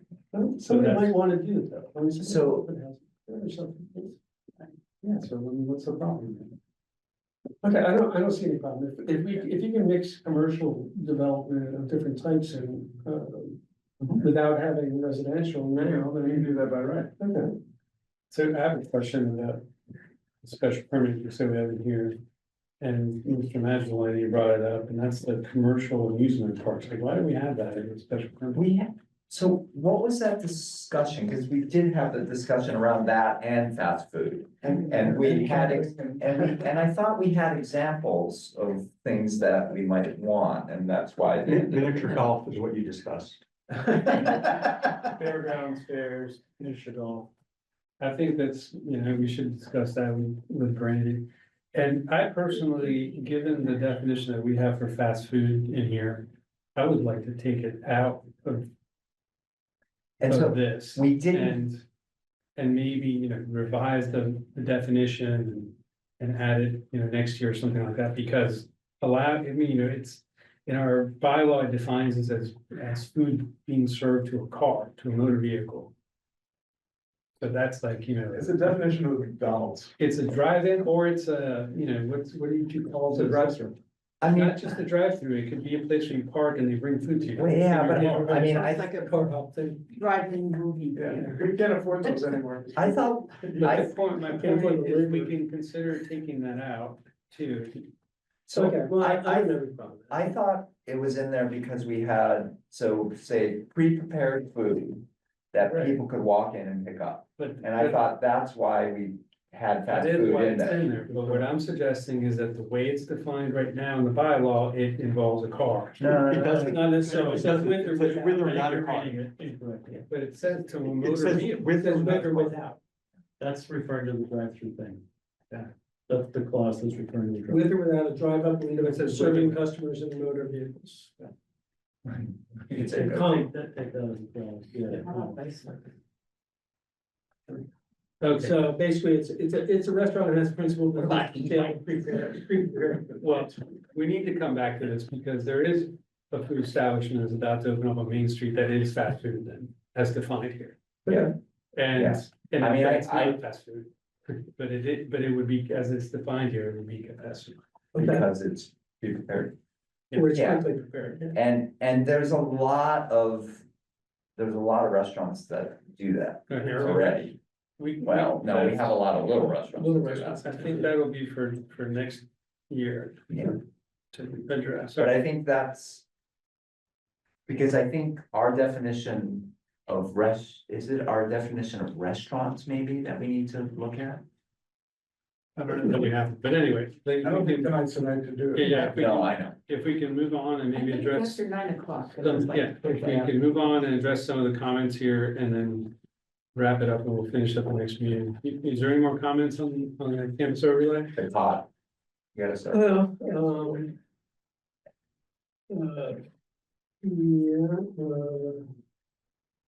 I think, that's the ones I wanted to address. Any comments on the open space then?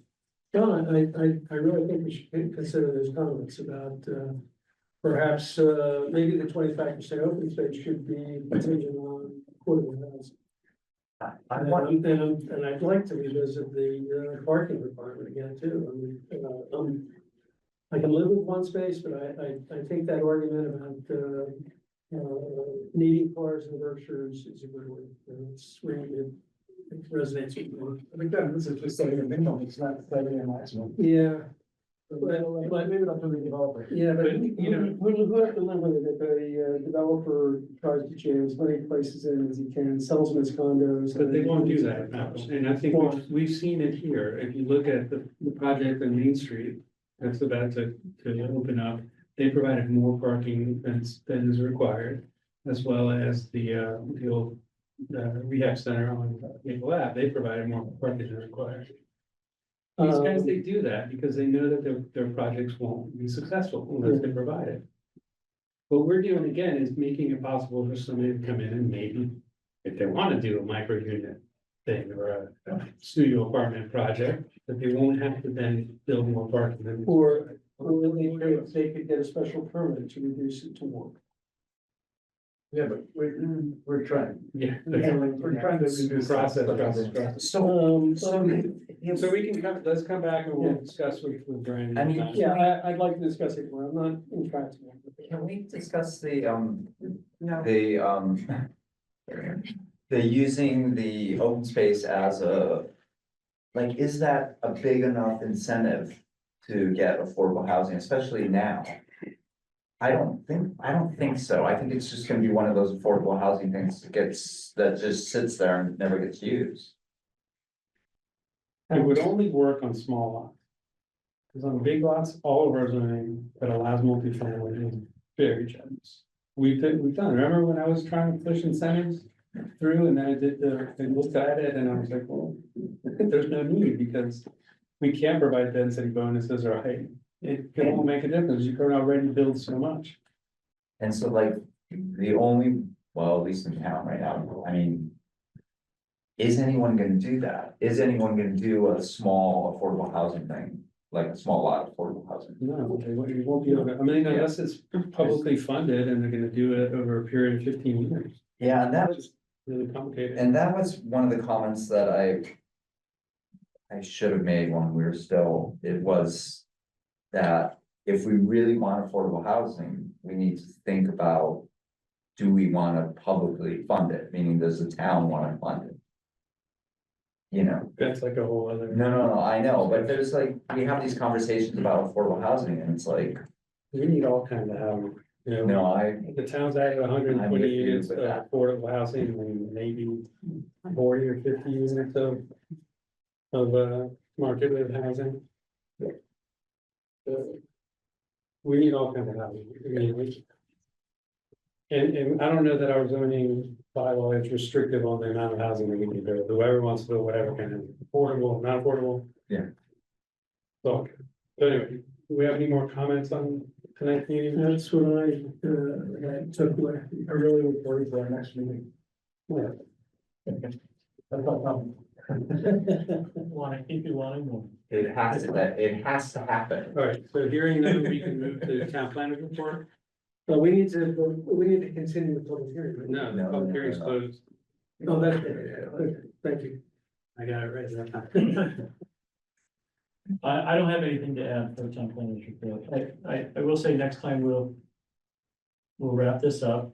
Hopefully we'll have a report on the ADA plan that is happening. And I hope to have some report on our open space plan, but we don't have the funds in place yet. Okay. ADA, ARPC three. That's right. ADA. That's right. Yeah, Andy came to discuss that with us once before and so he's been dealing with that. Okay, board and committee updates, Jonathan, got anything? No. Done. Nothing? Jeremy? I don't think so. We didn't, Chris, nothing happened with CPA, right, or CPC? Nothing happened. Meaning another meeting was scheduled or decided. I've not turned back that. So, I guess with, CPC, we have a little bit of extra funds and one of the projects we didn't fully fund. And during the discussion, we talked about if there was, if there more funds became available that we made. What was that? The the Congregational Roof Church in, Houston. United Universal. The UU. Anything else? No. I think that the design advisory committee hasn't done anything. But you guys looked at the project that's going on in Hamer Street, right? What was that discussion like? Were you not there? Wasn't there, they had it, I don't even know we had it. The minutes are online. Cause it was It was referenced. Yeah. It was referenced. Okay. Citizen speech. Uh-oh. No. This was a really long meeting. And I just want to do a shout out to Chris and Kim. For, you know, I mean, having done this kind of work and, you know, you're sitting there, I know. You guys are grandstanding, whatever, but they're sitting there and they're doing the heavy lifting and it's a long meeting and. It's hard work. I hope you voted for Kim's raise that last time. Yeah, I did because I've done this and it's not easy work to do. And a lot of times people don't understand there's work beyond the meeting room that has to be done. Same for Chris, who's doing double duty now. So I just wanted to give a shout out, because people tend to focus on the board, which is fine. But, we have two other people here. Make sure that gets in the minutes. okay? Yeah, no, I have no problem with that. Like I said, I own it. My second comment is like some of the conversation that occurred regarding Simon's Rock. Again, I go by DeSisto School every day and I want to cry, you know, seeing it fall apart. Is that clearly there, because talk about buying Kilpatrick or whatever, that there's some affluence in the neighborhood. And keeping him, and obviously there's attorney or former attorney involved. But we have an economically disadvantaged area, and that's Housatonic. And we don't have the money to turn things around. We don't, we just have Big Mouse. And so, you know, we're seeing again the tale of two cities going on here. So I just wanted to point that out, and not every neighborhood has the advantage that this has. But like I said, I would be so sad to see Simon's Rock fall apart. I mean, like I said, I go by DeSisto School and a roof's falling off of it now and every other thing, and you don't want that either. Okay, thank you. Yeah, to be clear, I would vote against the town in purchasing Simon's Rock. No, I didn't mean the town, but Yeah, Kilpatrick and, you know, Whatever. it just clearly there was some affluence We're not- here, which we don't have in We're not Housatonic. particularly. All right, anybody online, have any comment? Buildings. Seeing none, without objection, I'll adjourn the meeting. Thanks, everyone. At 8:12. About 9. 9 to 12. Wishful thinking. It was 8:12.